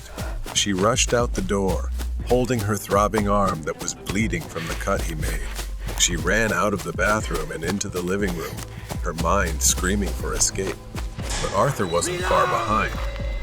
Stunned, but enraged, he grabbed the knife again and charged toward her, blood streaming down his face from where the glass had struck him.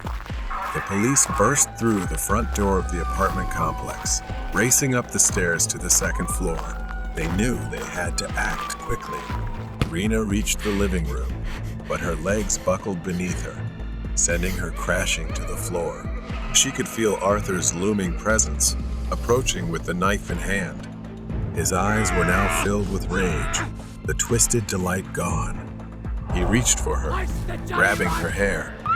Rena winced in pain, trying to get up, her body screaming for help. Arthur growled, his voice low and venomous. "There's nowhere left to run, girl."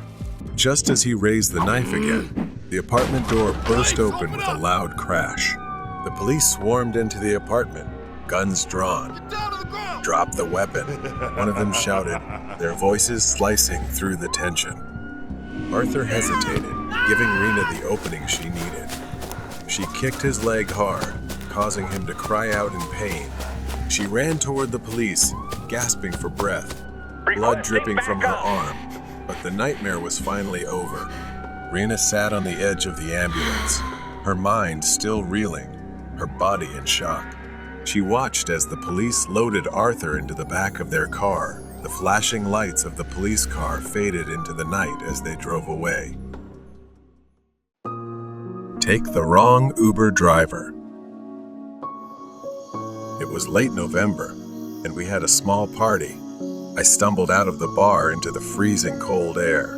I stood on the sidewalk, the world around me spinning slightly, my mind foggy from the alcohol. My friends stayed behind, eager to celebrate a little longer, but I had a flight to catch the next morning. I needed to pack. I needed to sleep, so I booked an Uber to take me home.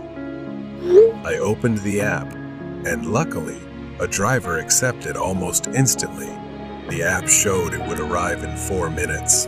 Then, a car pulled up. The car's headlights flashed at me.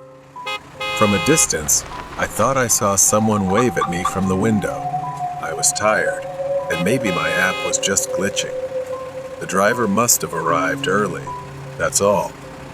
Without thinking much, I stumbled into the car. Inside, The car smelled faintly of old cigarettes, and the seat creaked beneath me. I glanced at the driver in the front seat. He didn't look back at me, didn't say a word. He didn't even confirm my name. I just wanted to get home. I muttered my address and leaned back in the seat. It was then that I noticed the GPS on his dashboard was turned off. I was startled. Why hadn't he entered my address into his GPS? Everyone uses GPS for Uber, even drivers familiar with the area. I watched him drive, hoping he just knew the route well. The car sped down the street, but something felt off.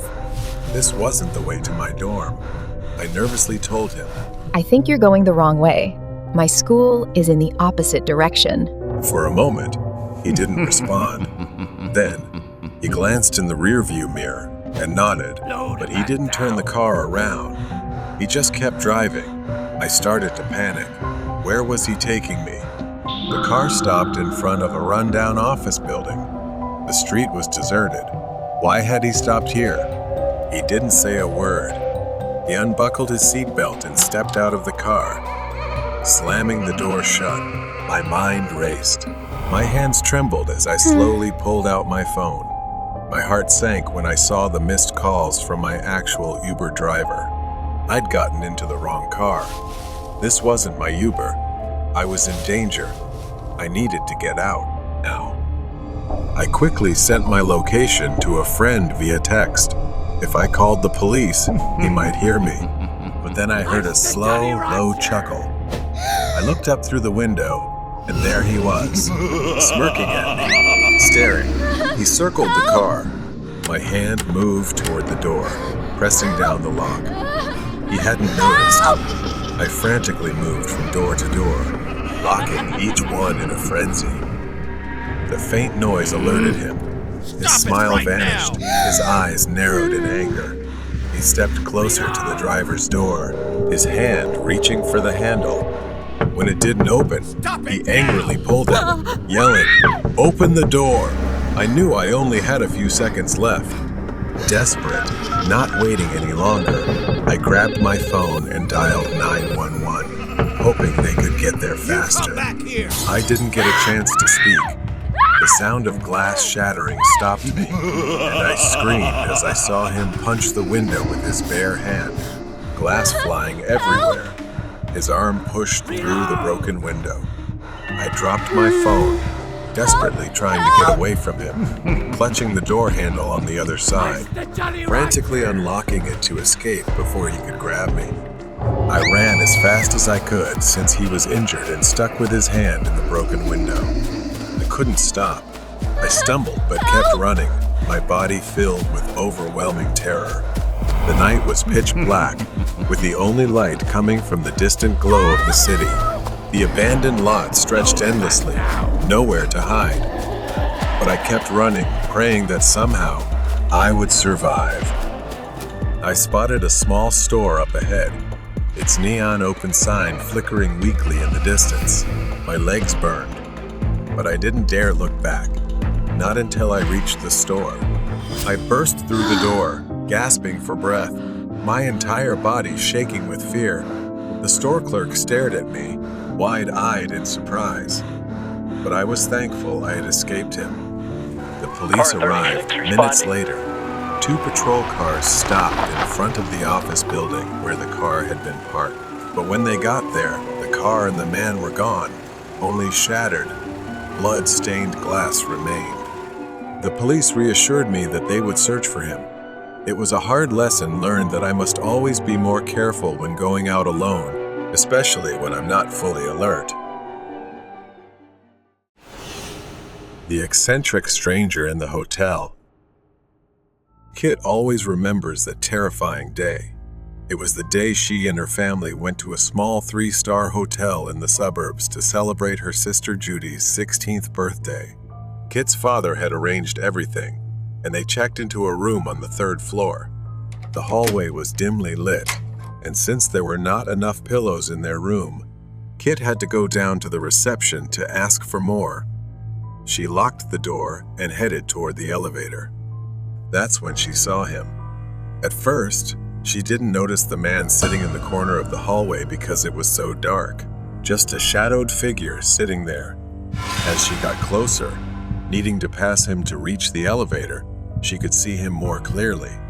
His hair was disheveled, his coat was filthy and torn, and he was muttering to himself while holding a handful of small stones, counting them one by one. As Kit walked by, she accidentally locked eyes with his bloodshot gaze, and slowly, he gave her a deranged smile. She quickly averted her eyes and hurried to the elevator. She collected the pillows from the reception and stepped into the stairwell to return to her room. The memory of the encounter sent a shiver down her spine, filling her with anxiety. As the door opened on the third floor, Kit's worst fear was confirmed. He was still sitting there, her face darkened with unease. He remained in the same spot, humming to himself as he toyed with the stones. Kit tried to walk quickly past him, but then she heard footsteps behind her. A sinking feeling hit her he was following her. She didn't dare look back again. The faster Kit walked, the quicker he followed. He began giggling, and the sound of the stones rattled throughout the hallway. She reached her sister Judy's door, but it was locked, and no one was inside. Kit didn't allow herself to stop. She sprinted straight to her parents' room. She pounded on the door frantically, nearly losing consciousness in her panic. She screamed, "Dad, please open the door," in utter desperation. But the man kept approaching. His arms reached out toward Kit as if to grab her. His long, filthy fingers were caked with dirt. Kit screamed again, tears streaming down her face. Suddenly, the man stopped. His demeanor changed. His head tilted as though he'd heard something strange. His eyes gleamed as he mumbled, "Dad," like the word meant something to him. Then he smiled a slow, eerie smile that made Kit's skin crawl, and he began to back away. He didn't turn around, didn't run, just slowly retreated while never taking his eyes off her, as if he was waiting, testing something with Kit. Finally, her parents opened the door, having heard Kit's screams. She rushed inside, tears streaming down her face in terror. Her father decided to search the hallway for the man. Strangely, he had vanished, disappearing quickly into the shadows. She couldn't sleep. The next morning, she was still trembling. As they went down for breakfast at the hotel, she was shocked to see 2 police cars parked outside. Her father was speaking with a police officer, his face serious. When he saw Kit, he called her over and asked her to tell the officers what she had seen the night before. She described the man in as much detail as she could. A family from the floor above had reported that their 7-year-old daughter was missing. The little girl had left her room late at night to get something from the vending machine, but never returned. The police checked the security footage, and there he was, the man Kit had seen, carrying the girl over his shoulder as he walked out of the hotel at 4 a.m. The girl appeared to be asleep, but the police believe she had been knocked unconscious. As the days went by, the memories lingered for Kit. She couldn't sleep, constantly imagining his figure sitting in the corner of her room. Even the smallest noise would send her into a panic, leaving her breathless with fear, and she no longer wanted to leave the house. Her parents eventually sought help from a therapist. The therapist explained to her that everything she was experiencing was normal after witnessing something so traumatic. It was a psychological injury, and Kit would need time to heal. As a witness, Kit followed the case closely. In the end, the case was closed without the police ever finding him. He was just a drifter, a predator. Kit wasn't sure if she'd ever be able to escape the memory of that night, but she knew she needed to move on and become stronger. Horrible night train ride. It was a cold autumn evening, and the train station was nearly deserted. The dim streetlights flickered in the distance as I hurried through the empty streets. I had walked for 30 minutes from my university and was about to catch the 9 p.m. train. I ran to the platform just in time as the train stopped in front of me. I stepped inside, glancing at the empty train cars. It was always quiet at this hour of the night, with only a few passengers. I found an empty seat by the window and sat down. I opened my notebook to review my lecture notes. The train gently rumbled as it pulled away from the station. The rhythmic clattering of the wheels on the tracks was soothing, almost enough to drown out the unease gnawing at me. I looked around the train car and was surprised to see another passenger. A girl was sitting a few rows away, her head bowed, her face hidden by long, dark hair. I hadn't noticed her when I first boarded. She didn't move, just sat there, completely still. Something about her posture made me uneasy. She was hunched over as if staring intently at something at her feet, but I couldn't see what. I tried to focus on my notes, but my mind kept drifting back to her. She had been sitting still for a long time. The longer I sat there, the more uneasy I felt. Suddenly, I heard a faint rustling sound. I looked up. She was no longer in her seat. Now she was right in front of me. I found it strange because I hadn't seen her move at all. A moment ago, she had been several rows away, and now here she was, her pale face directly in front of me. Her skin was almost ghostly white, and her eyes were wide, black, and empty, staring at me without blinking. Then she smiled, a smile that made me jump in fear. She began to speak, her voice soft, whispery, and strange. She greeted me and introduced herself as Jan.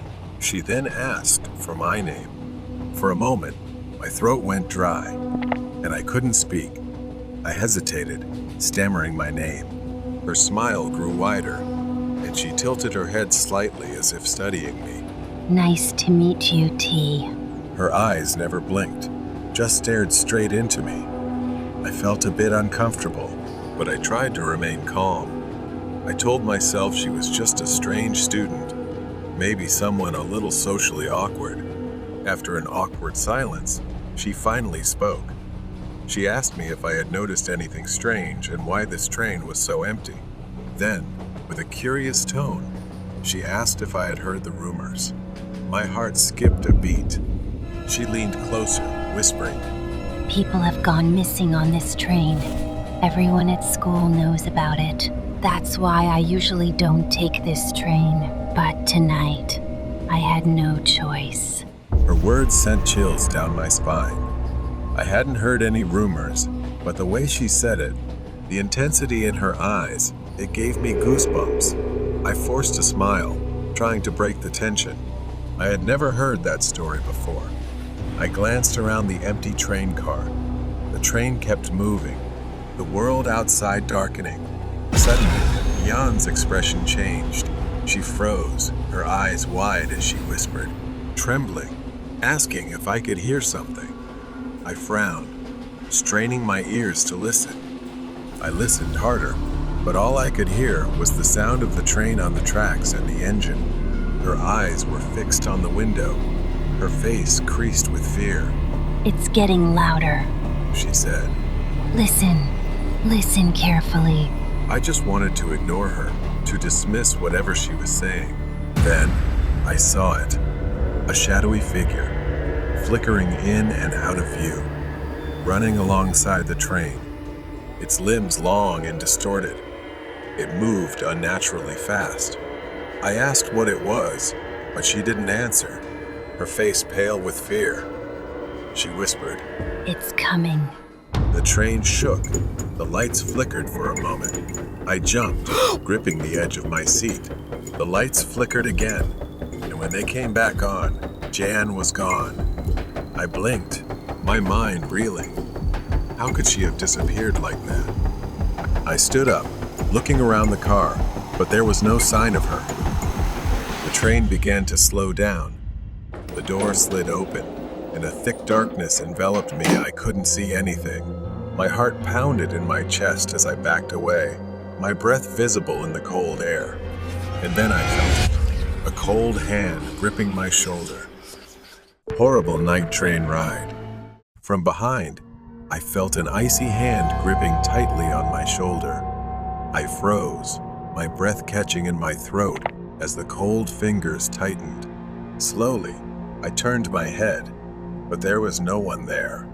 I staggered back out of the compartment, my body shaking as I looked around frantically. The train was still there, silent and motionless on the tracks. I don't know where I am. The only light comes from the flickering light of the train window.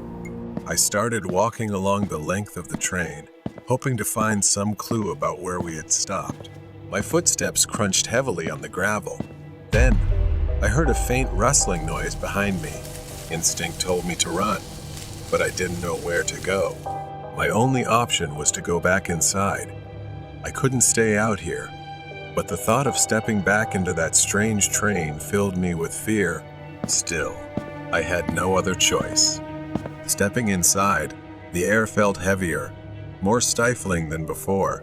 The dim lights flickered weakly, casting shadows over the empty seats. In the distance, near the end of the train car, there was a figure sitting motionless, head bowed, just like the girl Jan I had met. I knew I shouldn't approach, but my legs moved on their own, carrying me toward her. I called out, my voice trembling, "Jan?" I stopped a few feet away, staring at the figure. Her hair hung limply over her face, wet and dripping, as if she had just emerged from a pool of water. I stepped closer, intending to touch her, calling Jan again. She didn't respond. Then, she finally moved. She slowly turned her head toward me, her movements unnaturally stiff, jerking like a robot. My breath caught in my throat as her face came into view. Her eyes, once dark and intense, were now completely empty, like black voids staring right through me. Her skin was pale, almost translucent, and her lips curled into that same strange smile as before. There was a faint hissing sound, perhaps coming from her. Before I could react, she stood up, her body rising off the ground, floating. Her feet no longer touched the floor.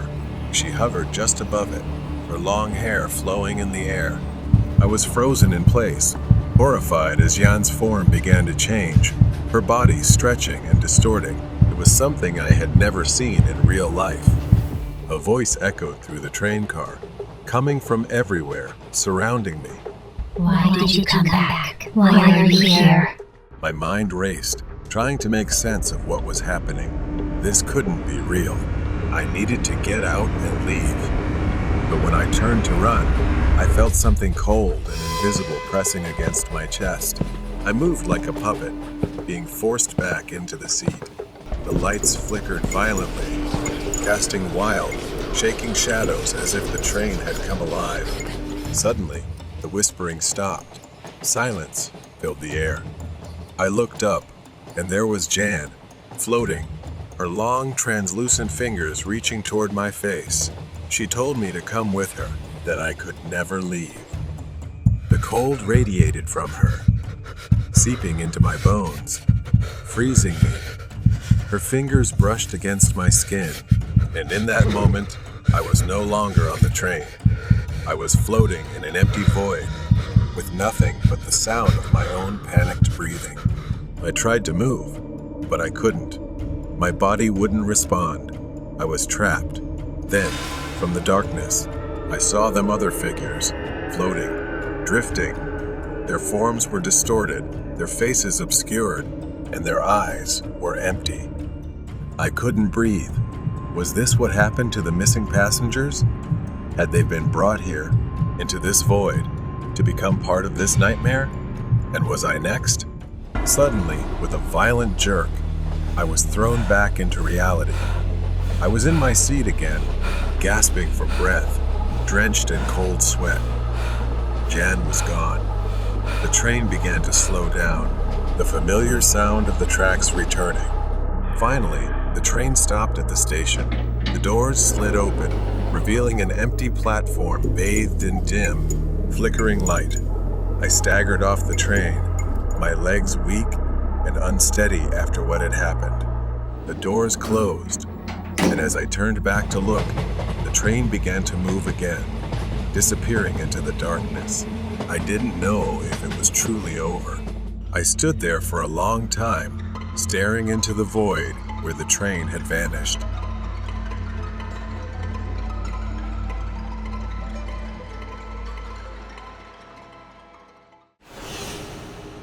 The Clown in the Tree.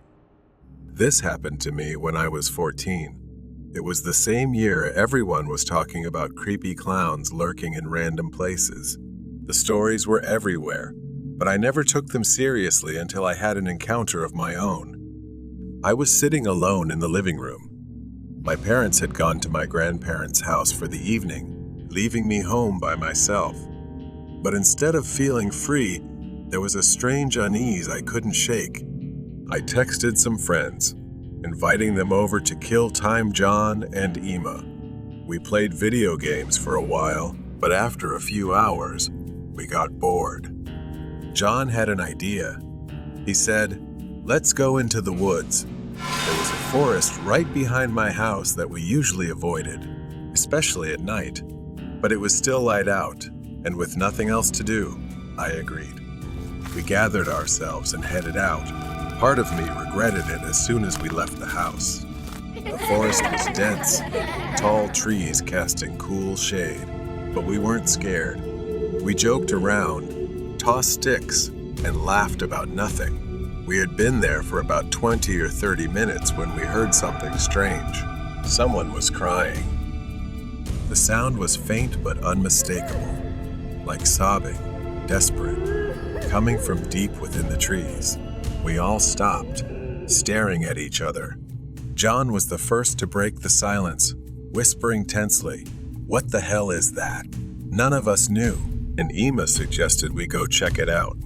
I wanted to say no, but before I could, everyone was already heading towards the sound. My heart started pounding harder with each step. Something felt wrong, like we were walking into a place we shouldn't.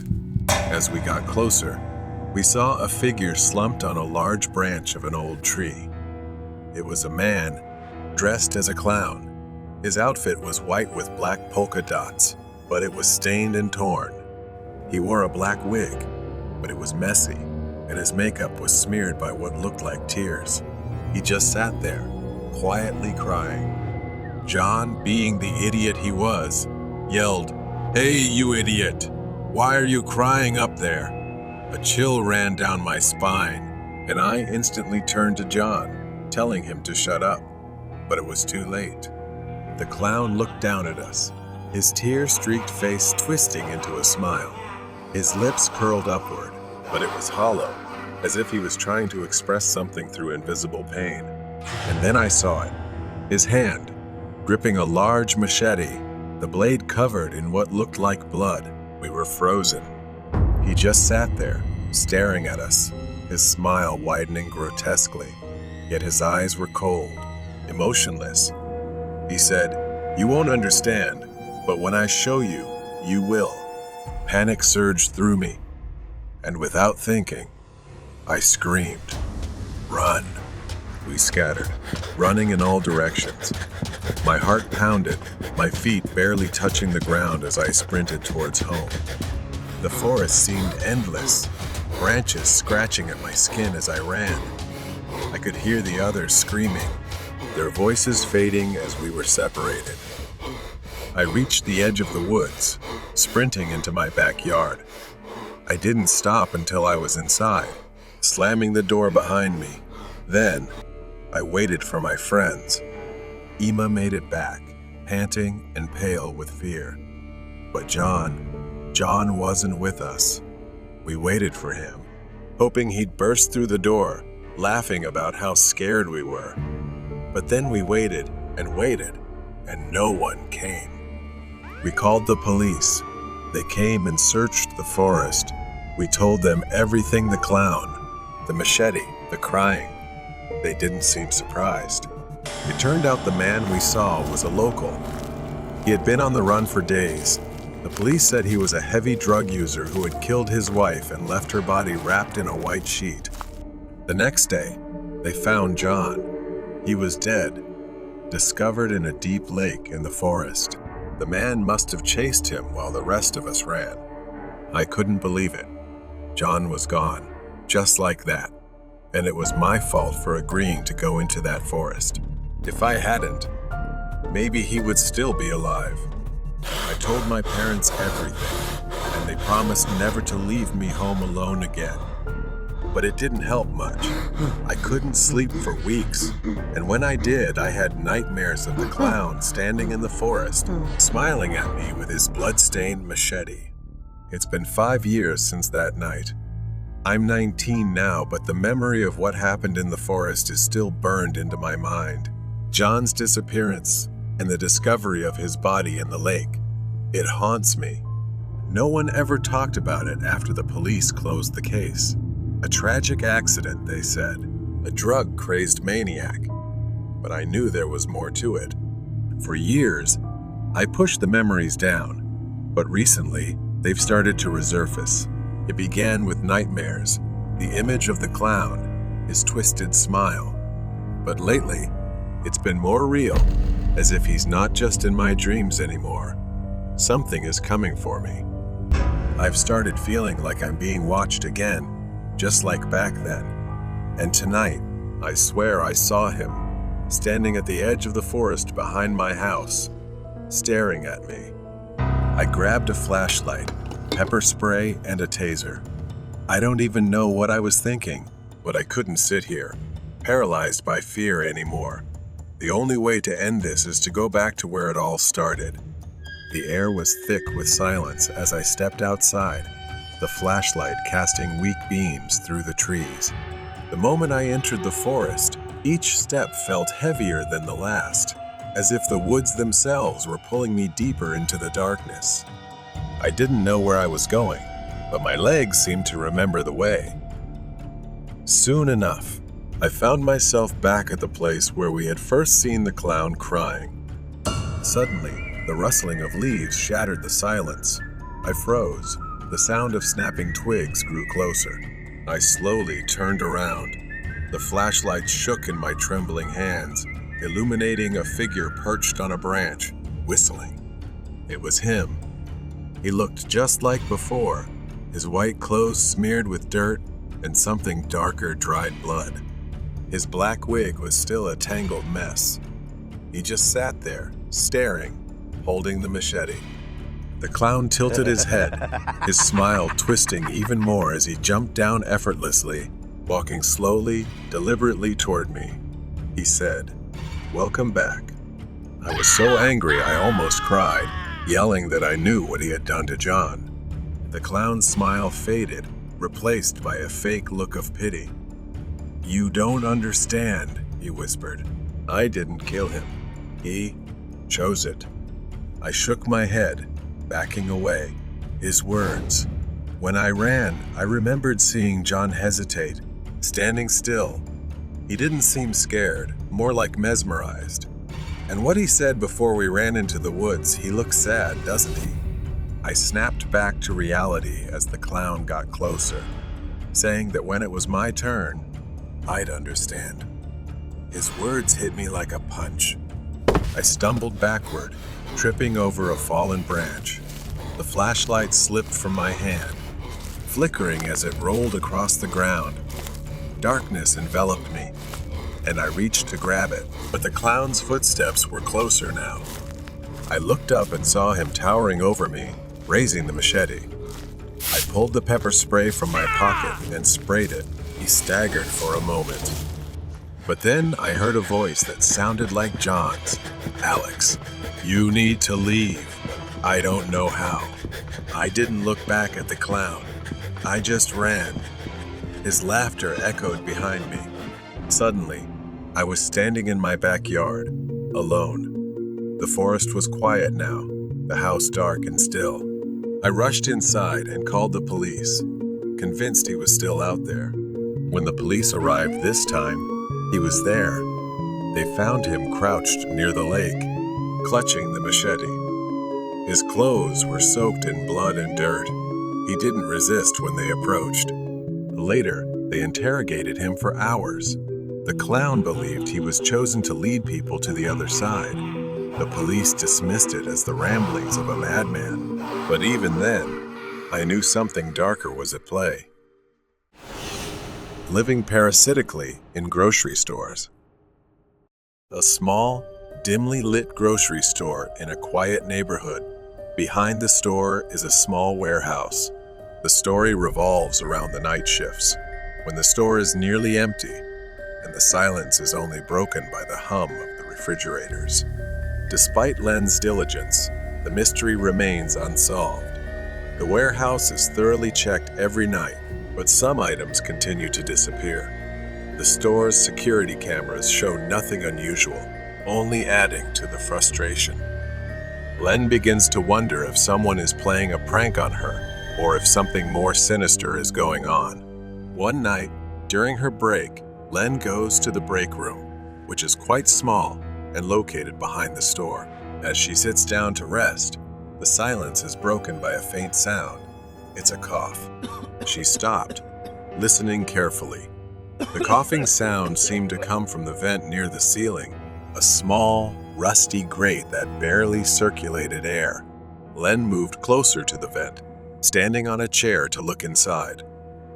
The darkness inside the vent was deep, and at first, she saw nothing at all. She doesn't dare turn on the light, but then something messy, like a tangled mass of hair, appears inside.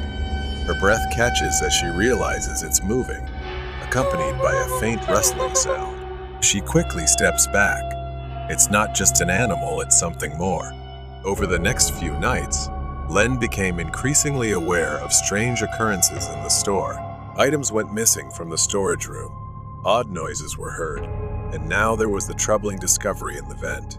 One night, as Len is restocking shelves, she sees something that makes her blood run cold. She catches a glimpse of a man, hunched over, his face hidden in the shadows.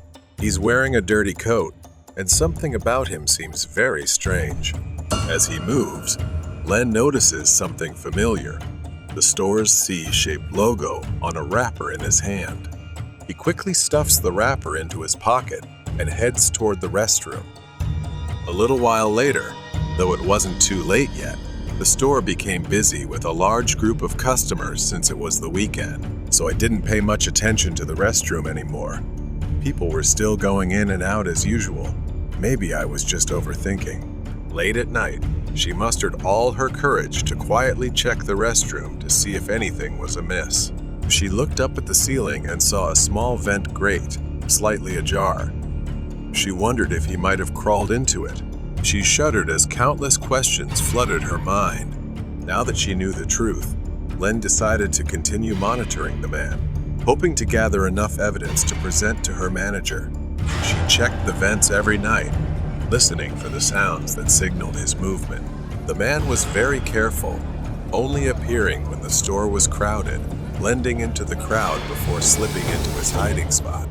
As the days passed, Len began to notice more signs of his presence. Wrappers stuffed into corners, footprints in the dust near the vent, and once, the faint smell of sweat lingered in the air when it was hot. The next day, Len decided to confront the man. She waited until the store was at its busiest, knowing he would likely emerge from his hiding place. She positioned herself near the back of the store, close to the restroom, and waited. Sure enough, she saw him. He looked disheveled, his clothes tattered, and his eyes darted around nervously as he slipped into the restroom. She bravely and stealthily rushed in. The man was halfway into the vent, his legs dangling from the ceiling. He froze when he saw her, eyes wide with fear. For a moment, they stared at each other, neither moving. Then, he quickly pulled his entire body into the vent.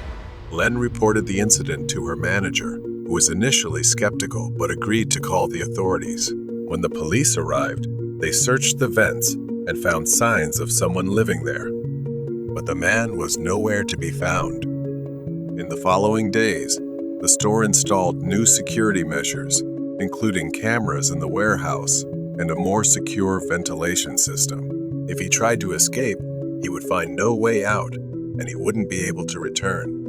In the same neighborhood, the police finally caught him following warnings about vent dwelling. Once again, He had done it and was arrested for his actions. Run away from strangers. The grocery store sat in the middle of a vast, empty parking lot, bathed in the faint glow of streetlights. It was 2 a.m. The store was closed, and the eerie quiet surrounded it. The night was still, until a soft tapping on the glass echoed in the darkness. I was the night shift manager here. Usually, things were calm, and nothing happened. It was just me, stocking shelves during the quiet hours while the outside world slept.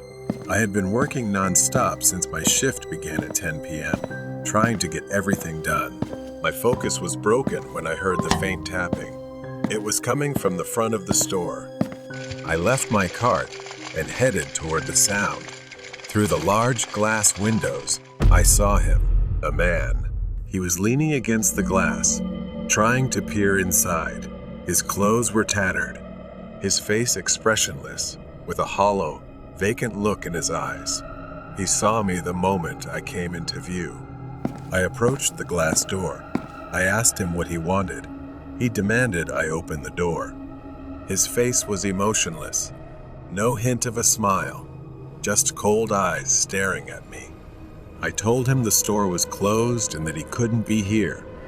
As I turned to walk away, a loud bang startled me. The man's fists were pounding on the glass, over and over, each strike louder and angrier than the last. My heart raced. This guy wasn't just a harmless drifter. I pulled out my phone, showing him I was ready to call the police. Only then did he back off, his eyes still locked on me, filled with rage. Slowly, he stepped back into the shadows of the parking lot. The tension in me eased slightly. He was gone. I put my phone away and tried to focus back on my work. 15 minutes passed. The tapping, the pounding, the man, all of it faded from my mind as I immersed myself in stocking the shelves. But then I heard it, the sound of metal breaking, like something being torn apart. I abandoned the stroller and ran forward, fear rising. My heart sank when I saw the glass door slightly open. The lock, the only thing that kept the door secure, was missing. Fear gripped me as I realized what this meant. I need to go to the office, call the police now. I turned to run for the office, but I froze in place. Standing not far from me, blocking my path, was the man. His expression hadn't changed, still cold, still lifeless, filled with rage. I don't think anything. I just run. I burst through the door, the man right behind me. Suddenly, a beat-up van screeched into view, speeding toward the front of the store. It swerved dangerously, nearly hitting me as it stopped, my heart pounding in my chest. I moved forward, running past the van, but then everything flipped upside down. A sharp pain suddenly exploded at the back of my head. My body lurched forward as I fell to the ground. I didn't even have time to process what had happened before the world started fading. I felt hands grabbing me, roughly lifting me off the cold pavement. My vision blurred, darkness closing in, and the last thing I remembered was the roar of the van's engine and the sensation of being dragged inside. I woke up with a throbbing headache, my wrists tightly bound behind me. The van bounced and swayed as it sped down an unfamiliar road. My mind was foggy, disoriented. For a moment, I didn't know where I was. Then it all came rushing back. I started to string it together. Man, the truck. Perhaps I was kidnapped by him. My heart raced as I realized I needed to act, and fast. I glanced around. Inside, it was pitch black, but I could make out a pile of old tools, a rusted toolbox, and some scattered metal pieces on the floor. I twisted my wrists, testing the ropes. They were tight, but I could feel a slight give, just enough to give me hope. I could hear the driver muttering to himself up front. His voice was low, angry. This wasn't over. I took a deep breath, calming the panic rising inside me. I needed to think, and I needed to get out. I inched closer to the toolbox, my fingers searching for anything sharp. It was hard, but I found a small, jagged piece of rusted metal. I awkwardly twisted my hands, rubbing the metal against the ropes.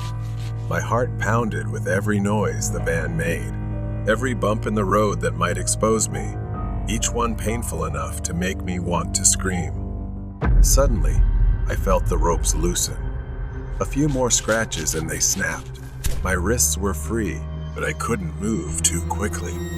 I glanced toward the front seat, where I could see the back of the driver's head. He hadn't realized I was awake yet. I noticed the door latch wasn't locked. I needed a plan. The van slowed as it made a sharp turn onto a dirt road.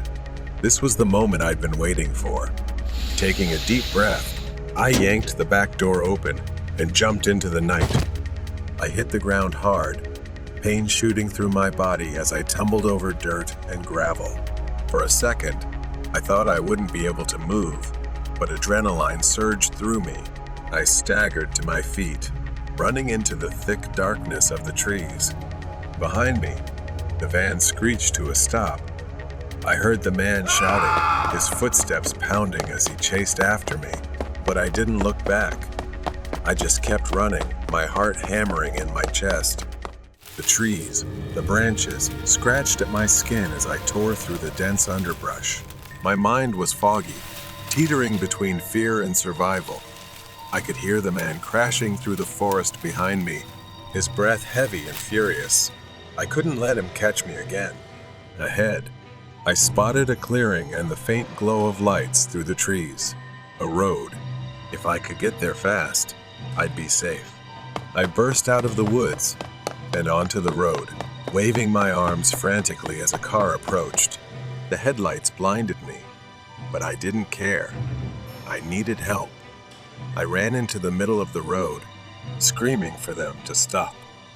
The car screeched to a halt, and I collapsed against the hood, gasping for breath. The driver jumped out, shouting something, but I was too exhausted to answer. All I could do was whisper, "Help me." The driver pulled out his phone, calling the police. I glanced back at the man. He stood at the edge of the woods, staring at me with cold, furious eyes. But he didn't come any closer. He knew it was over. The flashing lights of police cars lit up the dark road. Officers surrounded the van. The man already in handcuffs not far away. His face was cold, blank, disturbingly empty. I sat on the curb, still trembling, wrapped in a blanket the police had given me. The world felt strange, like a nightmare I couldn't wake from. But I was grateful, lucky to be alive. I was free. The police assured me that he'd be locked away, that he wouldn't hurt anyone else. But the thought still lingered in my mind. What if I hadn't escaped? What if I hadn't been fast enough? As the first light of dawn crept over the horizon, I stood by the car, watching the police take the man away. The fear was still there, clinging to the edges of my mind, but I knew I had survived. I had been lucky to survive the night shift. Intruder from the garage. It was just another long, dull day at school, but as I walked home, the excitement of Friday relieved me. Tomorrow was a day off from school. Finally, I could relax. As I approached home, I noticed something strange. The garage door was wide open, and the light inside was still on. My dad had left early that day for a business trip, so he must have rushed and forgotten to close it. I didn't think much of it at the time. I went into the garage, turned off the light, and pulled the door shut behind me. The silence of the house welcomed me as I stepped inside, and the thought of having the whole place to myself felt like freedom. My mom had gone to a friend's house for the evening, so I settled in for a night of video games and movies. Hours passed as I immersed myself in my game. The house was quiet except for the occasional noise from the TV. I decided to get a drink, and as I walked into the kitchen, something caught my attention. The light in the garage was on again. I paused. A strange, eerie feeling washed over me. Had I forgotten to turn it off? Or had my mom come home, but I hadn't heard her come in? My heart began to race as I approached the garage door, my footsteps feeling heavy. As I stepped into the garage, every drawer in my dad's workshop was open. His tools were scattered across the floor as if someone had frantically searched for something, but there was no one here. I quickly turned back inside, locking the garage door. Something was wrong. I could feel it. I prepared to head back to the living room, planning to try to watch TV to calm down. Then, from behind me, I heard the garage door handle rattle violently. I froze, staring at the door, watching it shake harder, as if someone on the other side was desperately trying to get in.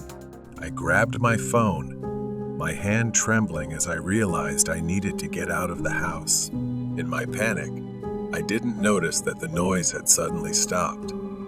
The silence was chilling. It was too quiet. I ran straight for the front door. My only thought was to escape. But as I stepped into the living room, I froze in my tracks. He was there, a large man, his back turned to me. In his hand, he gripped a hatchet, likely taken from my dad's workshop. I held my breath, terrified he would turn around and see me. The TV was still playing, masking the sound of my footsteps, and I knew this was my only chance. Going back upstairs was impossible. I quietly turned around and headed for the back door, trying to remain calm. Once outside, I didn't stop running. I hurried to my neighbor's house, knocking on the door until they let me in. I waited there, heart pounding, watching my house from across the street as I prayed the intruder wouldn't come looking for me. I knocked on my neighbor's door, my heart racing, breath coming in gasps. It felt like an eternity before Mr. Thompson finally opened the door, his face etched with confusion. I recounted everything that had happened to him. His eyes widened, and without saying a word, he grabbed a flashlight and his old baseball bat. He was determined to check my house for me, assuring me that everything would be okay. I reluctantly stayed behind, watching him cross the street. My body still trembled with fear, my mind racing with worst-case scenarios. I had called the police. They were on their way, but the thought of that man in my house, with my dad's hatchet in hand, haunted me. I watched as Mr. Thompson cautiously approached the front door, using the flashlight to scan the windows and garage. He disappeared inside. I strained to listen for anything, but everything was eerily silent. Suddenly, I saw him step outside, and from across the street, a small voice echoed back, "There's no one there. The house is empty." A wave of relief washed over me, but I still needed to remain vigilant. As Mr. Thompson started to walk toward me, I felt that lingering anxiety return. Before I could voice my concerns, a dark figure shifted behind him. My blood ran cold. The intruder. He was there, emerging from the shadows of the house, with an axe glinting under the dim porch light. I screamed, trying to warn Mr. Thompson, but it was too late. As he turned around, the intruder lunged at him. A fierce struggle ensued. Mr. Thompson swung the baseball bat, but the intruder was strong. The two grappled, the axe dangerously close to Mr. Thompson's head as they stumbled across the lawn. My legs wouldn't move, paralyzed with fear as I watched the scene unfold. Every second felt like a nightmare. Mr. Thompson tried to deliver a solid blow with the bat, striking the man's ribs, but it wasn't enough. The intruder howled in pain, but instead of backing off, he raised the axe, ready to attack. Just as the axe came down, Mr. Thompson lunged to the side, narrowly avoiding the strike. In that moment of distraction, Mr. Thompson landed another blow, throwing the intruder off balance. I finally decided to rush forward to help, but before I could reach them, the sound of police sirens rang out. The intruder looked up at the sound of the sirens, and in a final effort to escape, he sprinted toward the backyard. Mr. Thompson staggered to his feet, breathing heavily but still standing strong. The police arrived just in time, their flashlights cutting through the darkness as they chased after the man. Within minutes, they had subdued him. The man thrashed wildly, growling like a wild beast, but the police quickly overpowered him, pinning him to the ground and cuffing his hands behind his back. I stood there, trembling, watching the whole scene unfold. Mr. Thompson walked over to me, holding his side where he had been hit, but he still managed to smile. "You're safe now." I felt grateful, as if I had been saved. I recounted every detail I could remember to the police, but all I wanted to do was forget. I sat down on Mr. Thompson's porch, my body shaking, watching the man being driven away in the police car. It was all over, but the image of the intruder's face, his wild eyes, and the sound of the axe slicing through the air would haunt me forever. Mr. Thompson sat next to me, placing his hand on my shoulder for reassurance. "You did the right thing, kid," he said softly. "It's over now." But deep down, I knew the fear would linger with me. I would never forget how close I had come to being trapped in the grip of something truly evil. The stalker in the Dunkin' Donuts parking lot. It was just an ordinary morning. My usual routine, a quick coffee stop at Dunkin' Donuts before heading to work. I don't go there every day, only when I feel like treating myself. Today, I decided to visit my usual spot. The store was busy, as expected, with the familiar noise of orders and chatter filling the space. I lined up, placed my order, and within minutes, I had my coffee in hand. As I stepped out of Dunkin', the sun was high, and the parking lot was crowded. People were rushing off to work, grabbing breakfast, nothing unusual, except for one thing. There was a man standing near my car. He wasn't doing anything, just standing there, near the passenger seat, wearing a black coat, with his head slightly tilted as if listening to something. I tried not to think too much about it. People do weird things sometimes, right? Maybe he was just waiting for someone. I pressed the unlock button on my remote, the faint beep cutting through the quiet, and I headed for the driver's seat. The plan was simple: get in, start the car, drive off, and forget about it. As soon as I got inside, an uneasy feeling ran down my spine. I put the key in the ignition, and just as I was about to start the car, the passenger door opened. The man got in. For a second, I just stared, frozen in disbelief. He didn't look at me. He didn't say a word. He just sat there, staring out the window. My heart raced. I didn't understand what was happening. I turned to him, my voice shaky. "I think you're in the wrong car." Silence.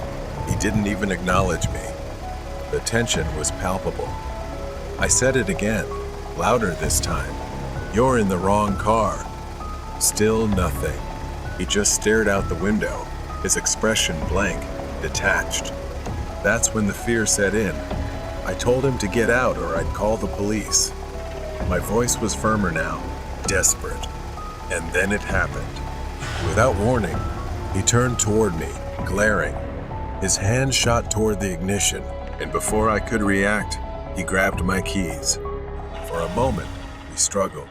He held my keys in a tight grip, and before I knew what was happening, he swung at me, using the keys as a weapon. He swung it toward my face. I dodged, but I knew I had to get out of there. I pushed open the driver's door and bolted. I ran, gasping, panicking, not stopping until I was back inside Dunkin' Donuts. I grabbed my phone and called 911, barely able to explain what had just happened. Through the large glass windows of the store, I saw him driving off in my car, disappearing down the street. The next few minutes were a blur. The police arrived, took my statement, and I filled out a report, my mind still reeling from what had just happened. A few hours later, I received news. The police discovered my car by the woods in an empty state, and no one was in it. But something felt off. Even after I got my car back, The image of him sitting silently in the passenger seat, his vacant expression, lingered in my mind. Who was he? Why had he chosen my car? Weeks had passed since that strange man entered my car, and every visit to Dunkin' Donuts filled me with discomfort. Today was no different. I stood in line, ordered my coffee, and tried to convince myself that everything would be fine, that he wouldn't come back. It was early evening when I grabbed my coffee and stepped outside. I scanned the area, my eyes instantly locking onto a familiar figure standing at the edge of the woods. It was him. This time, he didn't have that vacant look. Instead, he stood there, head tilted, grinning eerily and waving at me as if teasing. A chill ran down my spine. My heart raced in my chest as I hesitated, unsure of what to do. Somehow, he didn't chase after me. Instead, he casually opened the passenger door and sat back inside my car with that same blank expression. This time, he didn't drive away. He just sat there, staring at me through the windshield as if waiting for something. I began to call the police. They arrived within minutes. I stepped aside, watching them cautiously approach the vehicle. The man remained still. He sat there, his emotionless eyes fixed ahead, oblivious to the events unfolding around him. One of the officers commanded him to step out of the car. For a moment, it seemed like he ignored their orders.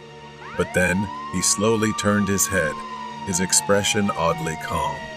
He opened the door and stepped out of the car, raising his hands as if surrendering. A few hours later, I sat in the police station, recounting the incident as if it was the 100th time. My arm still throbbed with old bandages covering the cuts from the key. They told me he had been arrested, and after taking his fingerprints, they discovered he had a long history of mental illness. His records showed he had been in and out of psychiatric facilities for years, diagnosed with paranoid schizophrenia. His delusions had worsened over time, and it seemed he had fixated on me for reasons no one could explain. They said he saw things, heard voices screaming incoherently when there was nothing around. They believed he couldn't distinguish reality from fantasy. A wave of relief washed over me, but it was mixed with sadness. The man who had terrorized me was not just a criminal. He was sick. His mind had warped reality into something unrecognizable, and I had become part of that nightmare. As I left the police station, I couldn't shake the image of him sitting in my car, staring out the window, detached from the world.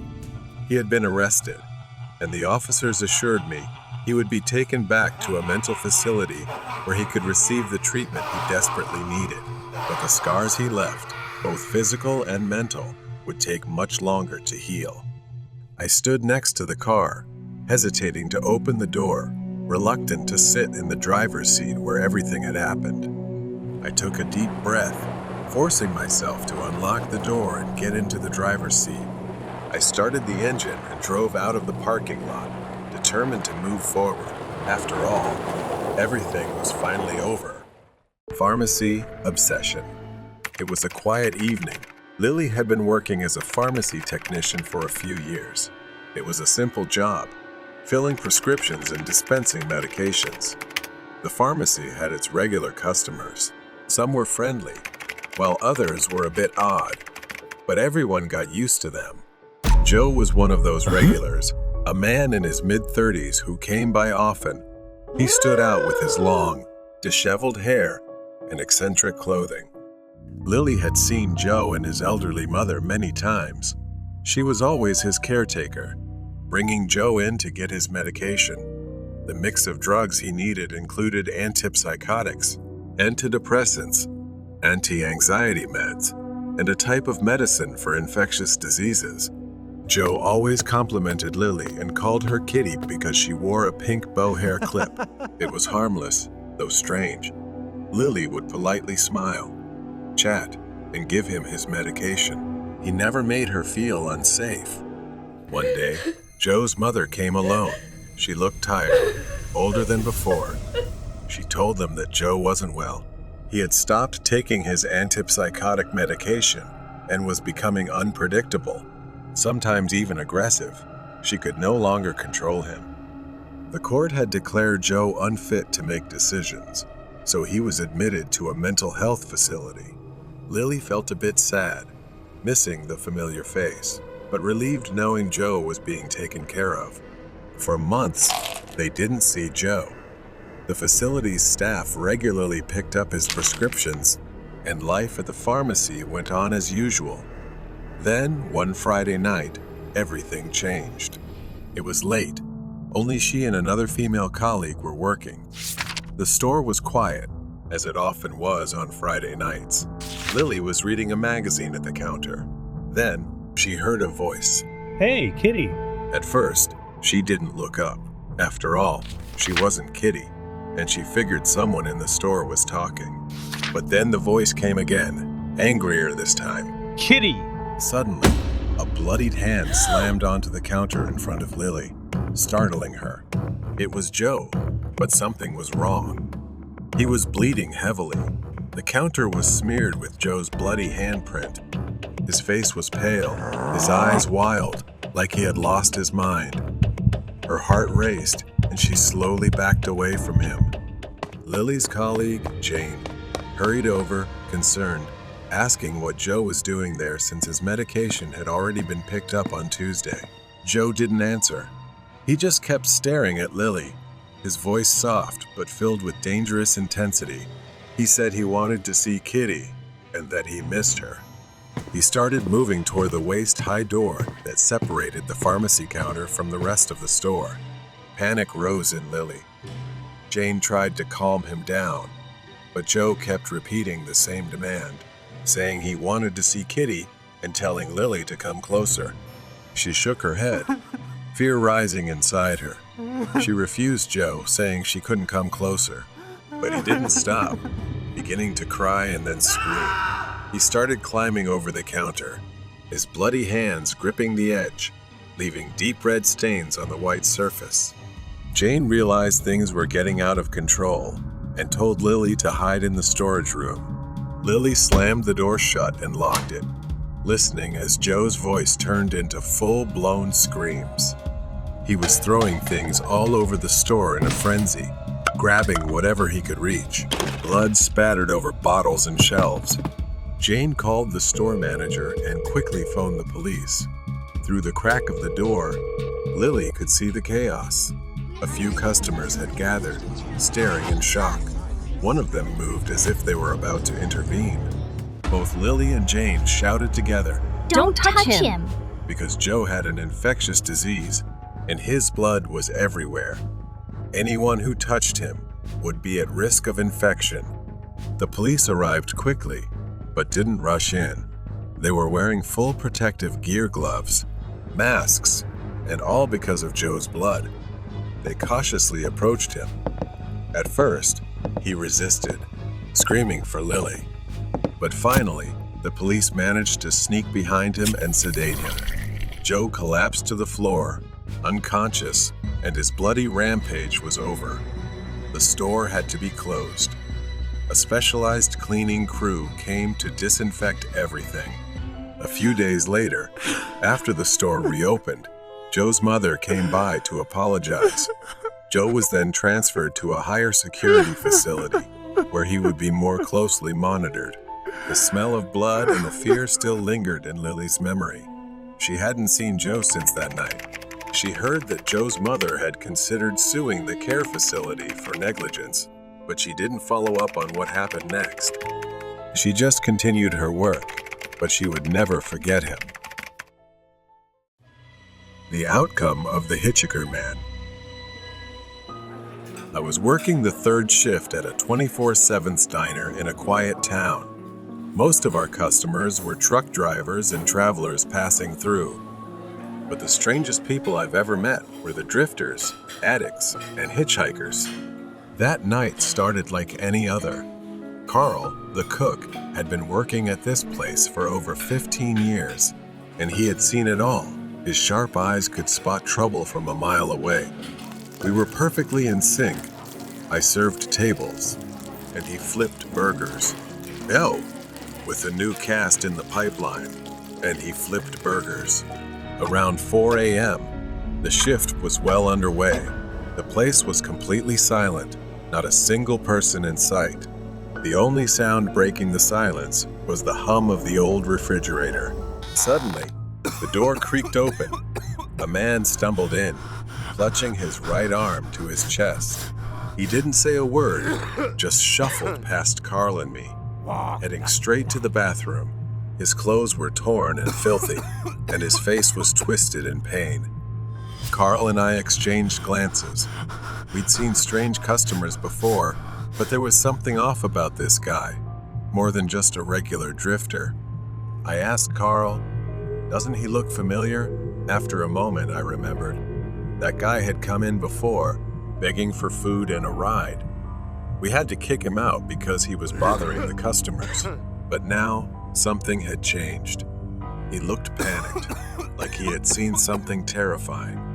Carl just shook his head, muttering, "Here we go again." I looked at the bathroom door.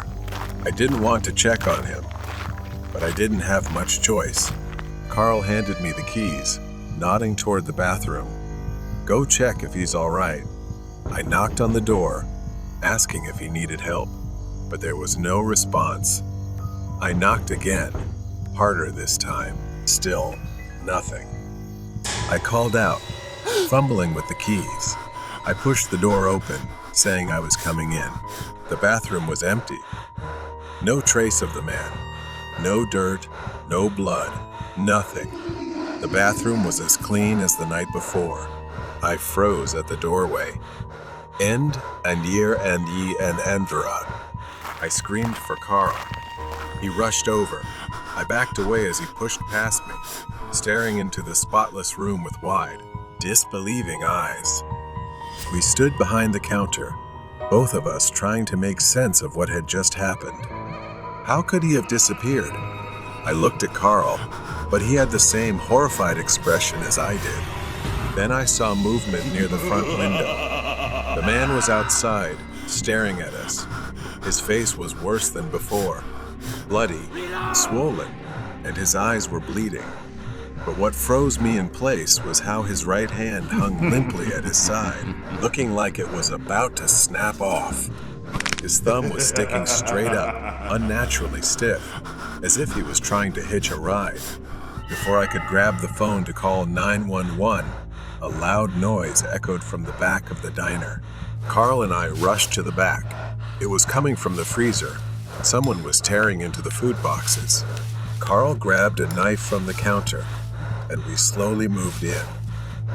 The man was inside, tearing open a box of frozen meatballs and pressing a pile of meat against his arm, like he was possessed. But his arm, it wasn't right. His hand was dangling, almost detached from his wrist. For a moment, everything went still. We locked eyes on him, witnessing something we couldn't believe. Then, at an unnatural speed, he bolted past us, kicked the kitchen door open, and ran outside. Carl and I stood there, too shocked to react. We had just witnessed the impossible. Carl hurried to the front, locked the diner doors, and turned off the lights, plunging the place into darkness. The only light now came from the neon sign outside, casting a dim red glow on the counter. I stood in the middle of the kitchen, my hands trembling. My mind raced, trying to piece together what had just happened.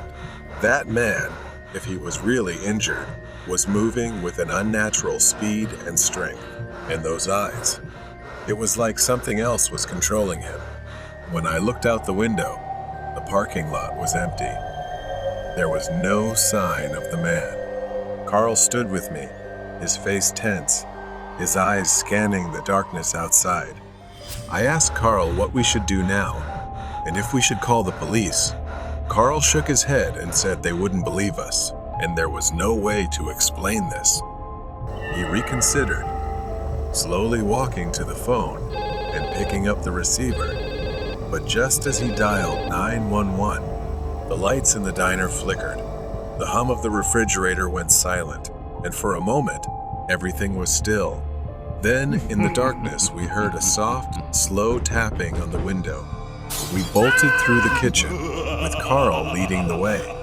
I glanced back just in time to see the glass shatter and the man crawling through the window like a wild animal. Carl pushed open the back door, and we stumbled out into the alley behind the diner. Carl panted, glancing around. "We need to get to the car." We sprinted down the alley, the man's footsteps echoing behind us. He was faster than I expected, his heavy breathing growing louder as he closed in on us. I could hear his raspy voice muttering something, words I couldn't quite make out. Carl reached the car, fumbling with the keys, urging me to get in quickly as the doors unlocked. I yanked the door open and jumped inside just as Carl started the engine. The headlights flicked on, illuminating the man standing at the end of the alley. Now he was covered in blood, his smile wider as he slowly raised his thumb again, rigid and grotesque, like a hitchhiker's signal. Tires screeched as Carl slammed on the gas, and the truck sped out of the alley and onto the road. I glanced into the rearview mirror, my heart still racing. The man stood motionless at the edge of the diner, watching us disappear into the night. We didn't speak for the first few miles, both of us too stunned to process what had just happened. We drove in silence for the next hour, trying to put as much distance as possible between us and that place, but I couldn't shake the feeling that it wasn't over. I eventually called the police to report the incident. To my surprise, they told us to head toward a location near the diner. They confirmed that a man matching that description had been reported. A man had been killed in a hit and run accident near the ramp, not far from the diner. As I got closer, I saw it. It was the same man. His body lay by the roadside, his clothes covered in dirt. But the eeriest part was his right hand, still holding that thumb up, just like before. According to the report, the man had survived the initial accident earlier that night and had been able to walk. His desperate search for help led him to our diner before he collapsed on the road. But there was more to the story. It turned out that this man had been involved in a series of violent incidents years earlier, hitchhiking across states and attacking those who picked him up. The police pieced together his history, a fugitive, infamous for attacking victims and vanishing into the night.